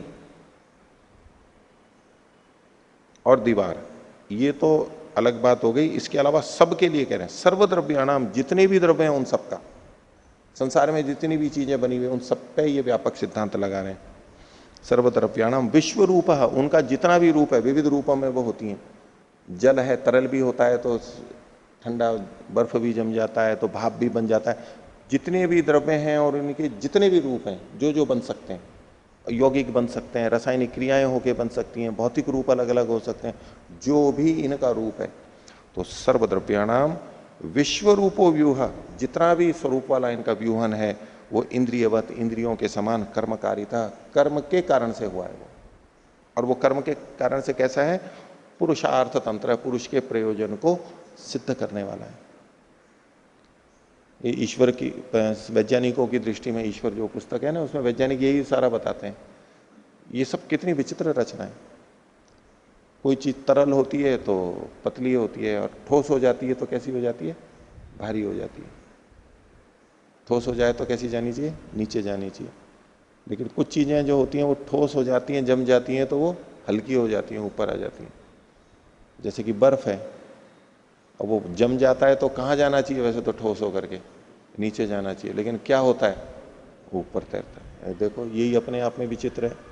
क्योंकि यदि बर्फ ऊपर से जम जम करके नीचे जाती तो नीचे के जो जीव है ना, उनका तंत्र ही बदल जाता है, वो जी नहीं पाते।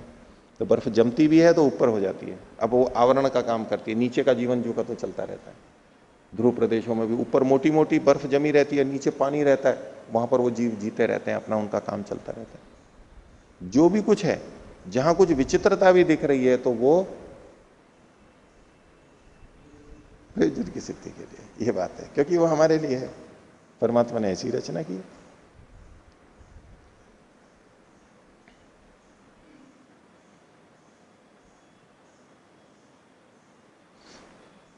सर्वद्रव्याणाम विश्व रूपो व्यूह इंद्रियवत कर्मकारिता पुरुषार्थ तंत्र।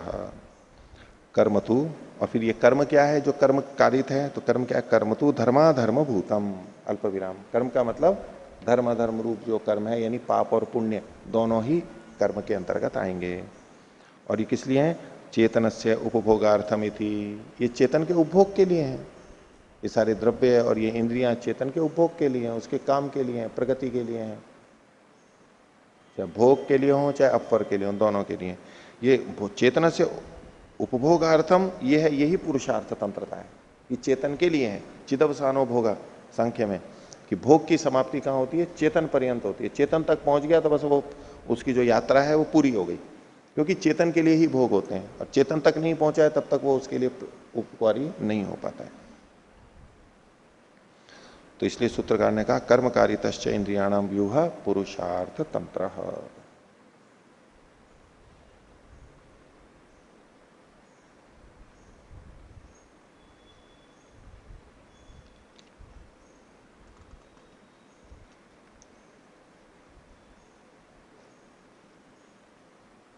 आगे देखिए,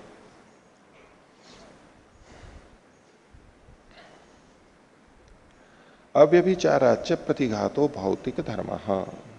अब देखिए यहां इन्होंने ये कोष्ठक से शुरू किया है वैसे, और इस सूत्र पे कोई संख्या भी नहीं डाली है। पहले 39वां था, फिर अगले पृष्ठ पर देखिए 40वां आ रहा है, और अगले पृष्ठ सूत्र से ऊपर दूसरी पंक्ति के अंत में कोष्ठक को बंद किया हुआ है। तो कुछ लोग इसको इसका भाग नहीं मानते हैं, यहां का नहीं है, लेकिन फिर भी मिलता है तो इन्होंने दिया हुआ है, हम इसको पढ़ेंगे, देखते हैं। तो इसको कई लोग सूत्र नहीं मानते हैं, कुछ लोग इसको वार्तिक मान करके भी काम चलाते हैं कि वार्तिक है और भाष्य ही चल रहा है, नया सूत्र नहीं है, लेकिन उन्होंने मोटे अक्षरों में दिया है। अव्यभिचाराच प्रतिघातो भौतिक धर्म, ये सिद्धांत ही बोल रहा है। ये जो प्रतिघात है, प्रतिघात का होना है, ये भौतिक वस्तुओं का धर्म है। अव्यभिचारात, इसका व्यभिचार न देखा जाने से। मूल बात क्या, सिद्धांत ये सिद्ध कर रहा था कि इंद्रिय, चक्षु इंद्रिय खासतौर से, अभी चक्षु इंद्रिय की चर्चा है, वैसे सभी इंद्रियों के लिए है, वो भौतिक है, और भौतिक होते हुए वो सबको जान नहीं सकती, तो रश्मि वाली बात आ गई। और रश्मि व्यवधान लिंग वाली है, व्यवधान से पता लगता है कि रश्मि है। तो इससे, इस व्यवधान से सिद्धांती ये भी सिद्ध करना चाह रहा है कि चक्षु इंद्रिय या रश्मियां ये भौतिक हैं। कोई कहने लगे रश्मियां हैं तो या भौतिक है, नहीं ये भी भौतिक है। कैसे? तो बोले प्रतिघात इसका धर्म है, प्रतिघातो भौतिक धर्म है। प्रतिघात कैसे? क्योंकि व्यवधान बीच में आ जाता है तो रुक जाती है, वो रश्मि आगे नहीं जा सकती, हम आगे का नहीं देख पाते, उधर से नहीं आ सकती, इधर से नहीं जा सकती, दोनों तरह से देख ली। जो नेत्र से मानते हैं तो इधर से वहां तक द्रव्य तक नहीं जा सकती, और जो उधर से मानते हैं तो वहां से चलते हुए यहां नहीं आ सकती, वो उधर से रुक जाएगी। तो चूंकि इसमें प्रतिघात होता है, और ये जो प्रतिघात होता है ये भौतिक धर्म है, भौतिक वस्तुओं का धर्म है, और ये अव्यभिचरित रूप से है। जो जिस जिसका प्रतिघात से रुकावट हो रही है, जिस जिसकी किसी द्रव्य के प्रतिघात से रुकावट हो रही है, वो भौतिक वस्तु है।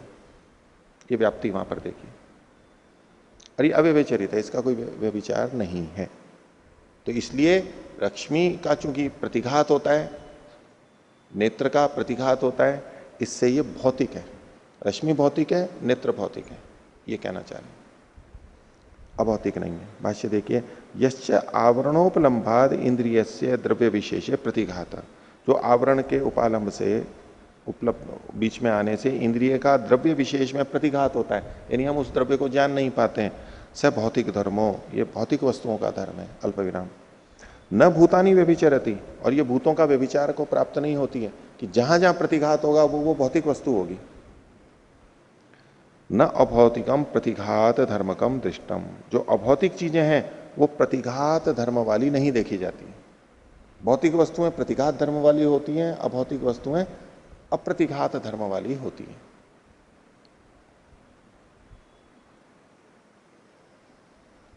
इसको दो ढंग से देख सकते हैं। देखो, एक तो ये आएगा कि जो भौतिक वस्तु होती है वो प्रतिघात धर्म वाली होती है, एक बात।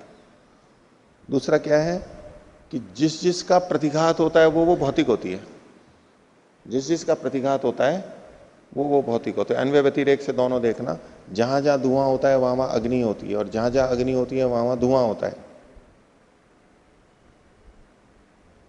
जो नित्य होता है, जो उत्पत्ति धर्म वाला होता है वह नष्ट होने वाला होता है, जो नष्ट होने वाला होता है वह उत्पत्ति धर्म वाला भी होता है। ऐसे जब हम देखते हैं दोनों में, यहां भी उस तरह से ध्यान देना। तो इन्होंने क्या कहा, प्रतिघात द्रव्य विशेष प्रतिघात सब भौतिक धर्मो, जो प्रतिघात है वो भौतिक का धर्म है। न भूतानी व्यभिचरति, जहां जहां प्रतिघात होगा वो भूतों का व्यभिचार नहीं करता, यानी वो भौतिक वस्तुओं में ही होगा। तो यह हेतु कैसे बनाया जा रहा है, जहां जहां प्रतिघात है वह भौतिक है।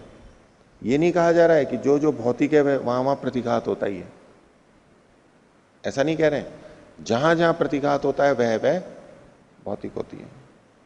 न अभौतिकम प्रतिघात धर्मकम दृष्टम, और जो अभौतिक चीजें हैं वो प्रतिघात धर्म वाली नहीं होती है।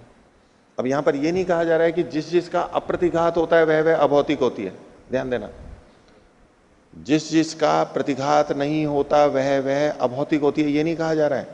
जो अभौतिक है उसका प्रतिघात नहीं होता है।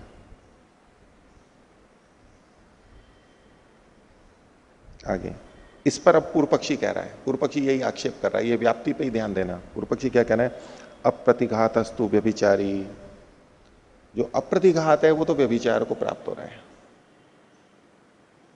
कैसे? भौतिका भौतिकयो समानत्वादिति, ये भौतिक भौतिकयो, भौतिक है इसको का कर लीजिए, भौतिक अभौतिकयो, भौतिका अभौतिकयो हो, आ की मात्रा, समानत्वादिति। बोले ये जो अप्रतिघात है ये तो भौतिक में भी देखा जाता है और अभौतिक में भी देखा जाता है। पीछे हमारी सामान्य दृष्टि से देखेंगे तो सिद्धांति ने क्या कहा था, प्रतिघात कहां देखा जाता है, भौतिक में देखा जाता है। तो इससे निकल के आएगा कि अप्रतिघात जहां हो वो वस्तु कैसी होगी, अभौतिक होगी। तो पूर्व पक्षी ये कह रहा है कि जहां अप्रतिघात होता है वो भौतिक भी होती है और अभौतिक भी होती है। अब आपको कोई चीज ध्यान में आ रही है कि जो भौतिक तो हो लेकिन अप्रतिघात हो, जिसका कोई भौतिक होगी तो प्रतिघात तो हो ही जाएगा, लेकिन ये पूर्व पक्षी कह रहा है कि कुछ भौतिक चीजें ऐसी भी होती हैं जिनमें प्रतिघात नहीं होता है, इसलिए आप जो कह रहे हो वो गलत है। सिद्धांति ने क्या कहा था, जहां प्रतिघात होता है वो भौतिक होती है। पूर्व पक्षी व्यभिचार क्या दिखा रहा है कि भौतिक वस्तुओं में भी अव्यभिचार देखा जाता है, अप्रतिघात देखा जाता है। तो आपने जो कहा, यद्यपि सिद्धांति ने ये नहीं कहा था कि जो भौतिक होती है उसमें प्रतिघात देखा ही जाता है, ये नहीं कहा था सिद्धांति ने। सिद्धांति ने कहा था जहां प्रतिघात होता है वो भौतिक होती है। पूर्व पक्षी किस ढंग से बोल रहा है कि भौतिक वस्तुओं में भी अप्रतिघात देखा जाता है। तो आपने जो व्याप्ति या हेतु दिया वो गलत है, खंडन कर रहा है, खोल रहे हैं इसको। यद्यपि मन्यते प्रतिघातात् भौतिकानि इंद्रियाणि, यद्यपि आप ये मानते हो कि प्रतिघात होने से इंद्रियां भौतिक हैं, तो इससे ये निकल आएगा अप्रतिघातात् अभौतिकानि, यदि इन इंद्रियों का अप्रतिघात हो तो वो अभौतिक माननी चाहिए फिर आपको। अप्रतिघातात् अभौतिकानि इति प्राप्तम, बोले दृष्टश्च अप्रतिघात, और अप्रतिघात भी देखा जाता है। कहां पर, काचाभ्र पटल स्फटिकांतरितो उपलब्धे है, बोले कांच के पीछे की जो चीज होती है वो दिखाई दे जाती है हमारे को। कहां प्रतिघात हुआ, कांच है ना बीच में, अगर इंद्रियां भौतिक होती तो कांच से प्रतिघात हो जाना चाहिए था। अभ्र पटल, अभ्र मतलब अभ्रक, उसका पटल यानी पतला जो होता है उसमें भी कुछ दिखाई देता है। बहुत पतला ले लो, पतले पतली शीट आती है ना, पन्नियां, उसमें से दिखाई देता है। तो अभ्र पटल और स्फटिक मणि होता है, उससे अंतरित, उनसे पीछे की जो चीज है वो भी देखी जाती है। तो आप जो कह रहे थे कि इंद्रियों का प्रतिघात होता है, इससे पता लगता है कि इंद्रियां भौतिक हैं, तो बोले इंद्रियों का तो अप्रतिघात भी होता है। कहाँ रुकी, कांच आदि में कहाँ रुकी इंद्रियां, प्रकाश की चक्षु रश्मि कहाँ रुकी, चाहे वो रश्मि उधर से आ रही हो तो भी नहीं रुकी और इधर से जा रही है तो भी नहीं रुकी, जबकि उसमें से हवा नहीं जा सकती, कांच में से उसमें से पानी नहीं जा सकता उधर, इतना है। लेकिन अप्रतिघात हुआ ना, तो अप्रतिघात है तो फिर ये तो अभौतिक होनी चाहिए, ऐसा पूर्व पक्षी ने कहा। तो सिद्धांत कह रहा है तन्न युक्तम, ये आपका कहना ठीक नहीं है। कस्मात, क्यों, यस्मात भौतिकम अपनी न प्रतिहन्यते, क्योंकि भौतिक वस्तु है वो भी सब जगह प्रतिघात को प्राप्त नहीं होता है। इसमें कहो कि यस्मात, क्योंकि भौतिकम अपि न प्रतिहन्यते, ये सर्वत्र का अध्याहार करेंगे, भौतिकम अपि सर्वत्र न प्रतिहन्यते, भौतिक वस्तुएं सब जगह प्रतिघात को प्राप्त नहीं होती है। अब इसमें व्याप्ति को देखना, कि सिद्धांति ये कह रहा है कि मैंने ये थोड़ा ना कहा था कि जो भौतिक वस्तु होती है वो प्रतिघात को प्राप्त होती ही है, मैंने ये नहीं कहा था। मैंने ये कहा था कि जो प्रतिघात, जिस जब प्रतिघात होता है वो भौतिक होती है।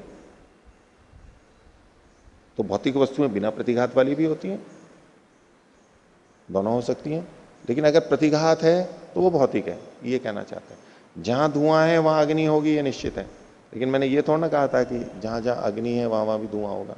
इसने कहा कि जहां धुआं होता है वहां अग्नि होती है, देखो यहाँ धुआं है, अग्नि है, तो खंडन करने में कहा देखो यहाँ अग्नि है लेकिन धुआं ही नहीं है, इसलिए आपने जो कहा वो गलत है। तो मैंने इस तरह की व्याप्ति नहीं बताई थी, मैंने तो एक तरफा बताई थी। तो यस्मात् भौतिकम अपि न प्रतिहन्यते, इसी को अपने पक्ष में बोल रहा है सिद्धांति, काचाभ्र पटल स्फटिकांतरित प्रकाशात प्रदीप रश्मि नाम, प्रदीप की जो रश्मियां हैं वो काच, अभ्रपटल और स्फटिक के पीछे भी चली जाती हैं।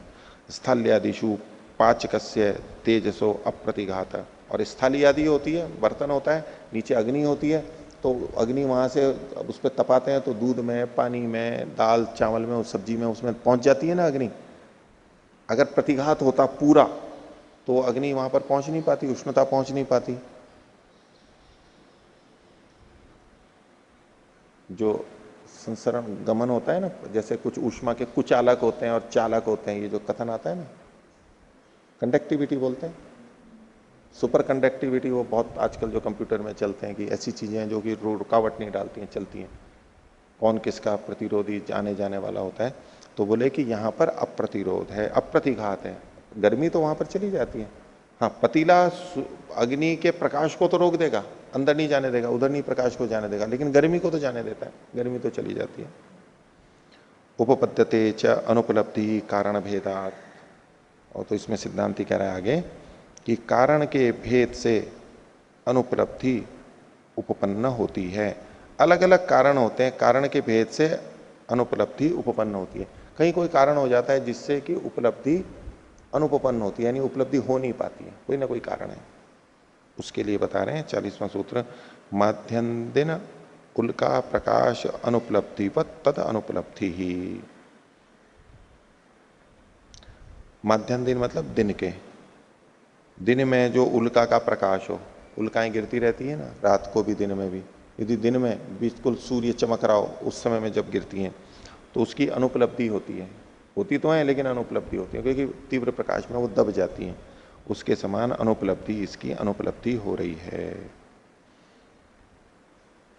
आगे, यथा अनेक द्रव्येण समवायात रूप विशेषाच उपलब्धि रीति। पीछे जो कहा गया था सूत्र 38 में कि अनेक द्रव्य के समवाय से और रूप विशेष से उपलब्धि होती है, तो सती उपलब्धि कारणे, उपलब्धि का कारण होने पर भी, यानी जो उल्का है वहां पर अनेक द्रव्य भी है और रूप भी विशेष भी है, तब भी सती उपलब्धि कारणे माध्यम दिन उल्का प्रकाशो न उपलब्धते। दिन में जो उल्का प्रकाश होता है वो दिखाई नहीं देता है। क्यों? आदित्य प्रकाश है ना अभिभूता, ये कारण अतिरिक्त आ गया, सूर्य के प्रकाश से वो दब जाता है। एवं महद अनेक द्रव्यवत्वात् रूप विशेषाच उपलब्धि रीति सती, सती उपलब्धि कारण। तो महत परिमाण अनेक द्रव्य वाला और रूप विशेष वाला जो उपलब्धि के कारण है, ये तीनों होते हुए भी सती उपलब्धि कारण है। उपलब्धि के कारण होने पर भी चक्षुषो रश्मि नोपलब्धते निमित्तांतरता, चक्षु की रश्मियां उपलब्ध नहीं होती हैं क्योंकि उसमें कोई निमित्त तो है दूसरा, वो उसके कारण से वो उपलब्ध नहीं होती है। तच्च व्याख्यातम अनुद्भूत रूप स्पर्शस्य द्रव्यस्य प्रत्यक्षतो अनुपलब्धि रीति। और उसका कारण हमने पीछे बता दिया है कि अनुद्भूत रूप और स्पर्श जब होते हैं तो उस द्रव्य की प्रत्यक्ष उपलब्धि नहीं हो पाती है। यदि उसके रूप और स्पर्श उद्भूत होंगे तो हमें द्रव्य की उपलब्धि होगी, और चूंकि ये प्रकट अनुद्भूत है इसलिए हमें द्रव्य की भी उपलब्धि नहीं होती है, इसलिए चक्षु रश्मि की उपलब्धि नहीं हो रही है, लेकिन है तो सही। और वो व्यवधान लिंग वाली है, व्यवधान से उसका पता लगता है, अनुमेय होता है। आगे, अत्यंत अनुपलब्धिश्च अभाव कारणम। और अगर किसी की उपलब्धि अत्यंत हो, पूरी तरह से,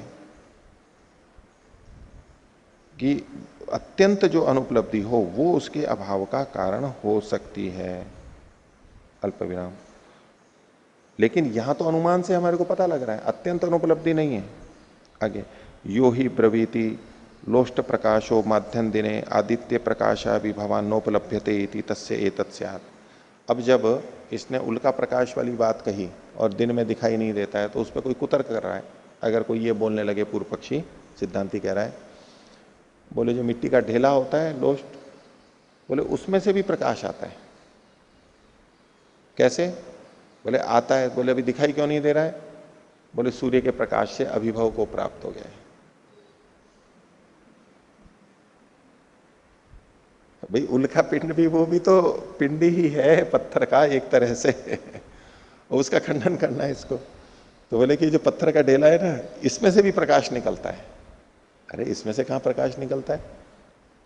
बोले नहीं, अभिभव हो गया है, अभी दिन का समय है, तो सूर्य के प्रकाश में निकलता तो है इसमें।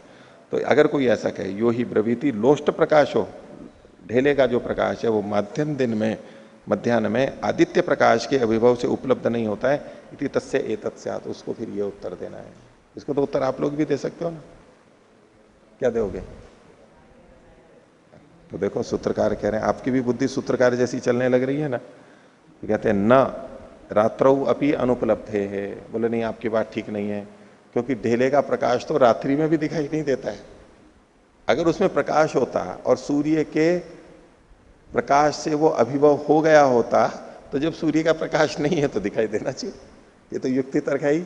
जैसे कि उल्का का प्रकाश दिखने लगता है, लेकिन नहीं, ढेले का तो प्रकाश रात्रि में भी दिखाई नहीं देता है।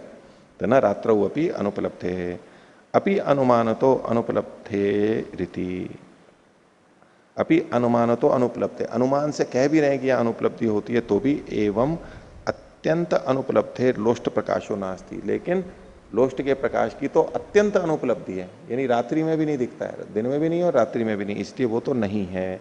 न तो एवं चक्षुषो रश्मि रीति, लेकिन चक्षुष रश्मि ऐसी नहीं। अगर दिन में भी नहीं दिखे, रात में भी नहीं दिखे तो मान सकते हैं, लेकिन चक्षु रश्मि ऐसी नहीं है।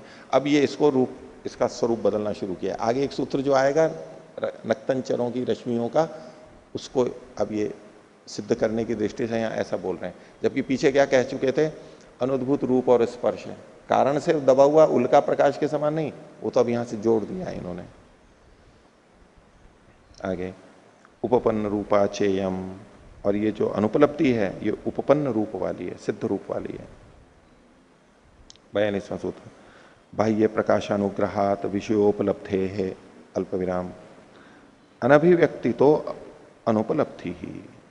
अब ये एक बात यहां कह रहे हैं कि बाह्य प्रकाश के अनुग्रह से विषयों की उपलब्धि होती है। बाह्य प्रकाश मतलब नेत्र का प्रकाश नहीं, बाहर का, प्रदीप का, सूर्य का, इनके प्रकाश से विषय की उपलब्धि होती है। जो ये मानते हैं कि चक्षु रश्मि निकल रही है, उससे आंखों से निकल रही है, तो बोले फिर तो अंधेरे में भी दिखाई दे जाना चाहिए हमारे को, जब पूरा अंधेरा हो, क्योंकि यहां से तो रश्मि निकल ही रही है और रश्मि का अर्थ से सन्निकर्ष हो गया है तो दिख जाना चाहिए। नहीं, तो उसमें इन्होंने खुद नहीं सावधानी रखते हुए बता दिया, क्योंकि उन्होंने देखा कि जब बाहर का प्रकाश होता है तभी हमें चीजें दिखाई देती हैं, लेकिन चक्षु रश्मि को फिर भी पकड़ के रखते हैं वो। बोले चक्षु रश्मि भी तब देख पाती है जब बाहर का प्रकाश होता है। अब जिसके होने पे हो, जिसके न होने पे ना हो, तो उसमें क्या होगा, बाहर का प्रकाश होने पर दिखाई देता है, बाहर का प्रकाश न होने पर दिखाई नहीं देता है, तो वास्तव में तो उससे दिखाई देता है। अभी चक्षु रश्मि को जो लोग मानते हैं वो अतिरिक्त जोड़ लेते हैं। बोले नहीं, जब वहां का प्रकाश होता है तब दिखाई देती है। तो बोले हमारी चक्षु रश्मियां वहां जाकर के अपने आप नहीं देख पाती, इसका मतलब है बाहर का प्रकाश जब उनको प्रकाशित करता है तब ये देख पाती है, ऐसा फिर वो कहने लगते हैं। तो बाह्य प्रकाश के अनुग्रह से विषय की उपलब्धि होती है, रूप के संदर्भ में है ये। अनभिव्यक्ति तो अनुपलब्ध है, और अनभिव्यक्ति होने पर, और अनभिव्यक्ति होने पर भी, अनभिव्यक्ति तो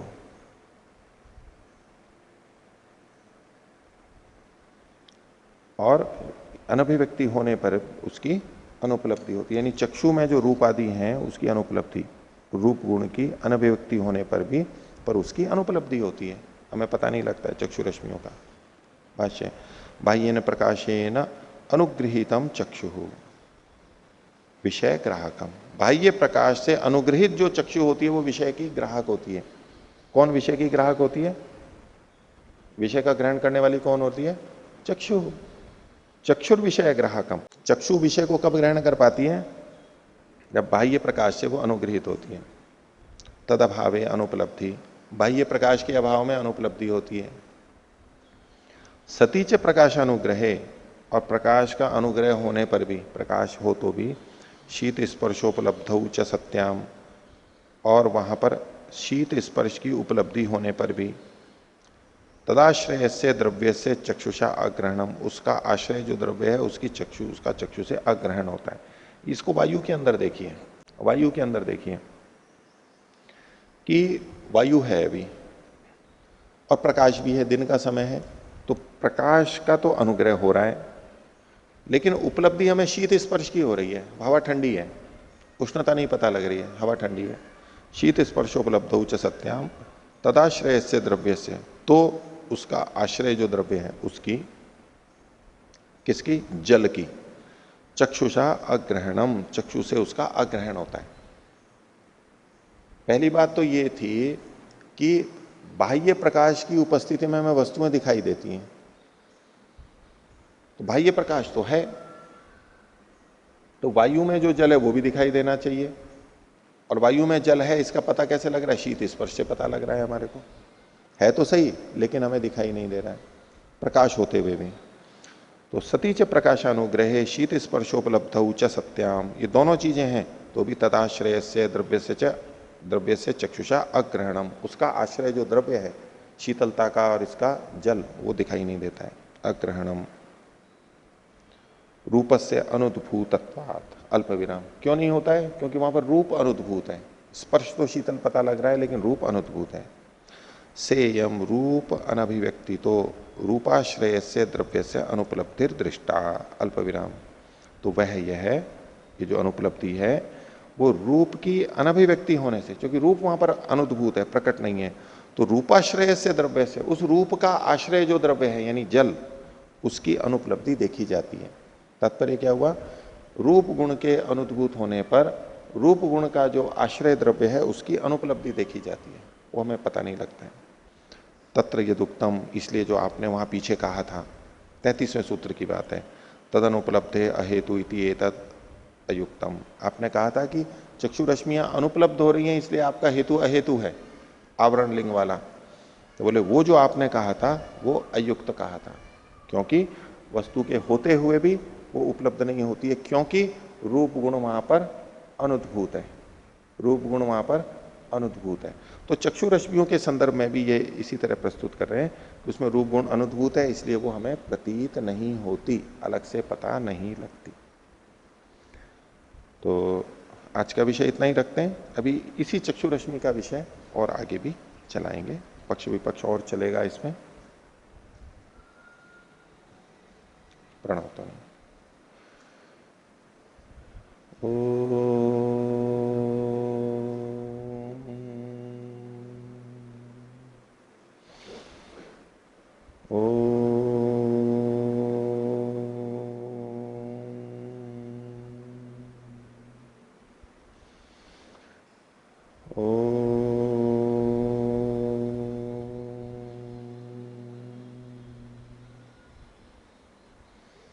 सभी को सादर अभिवादन। ओम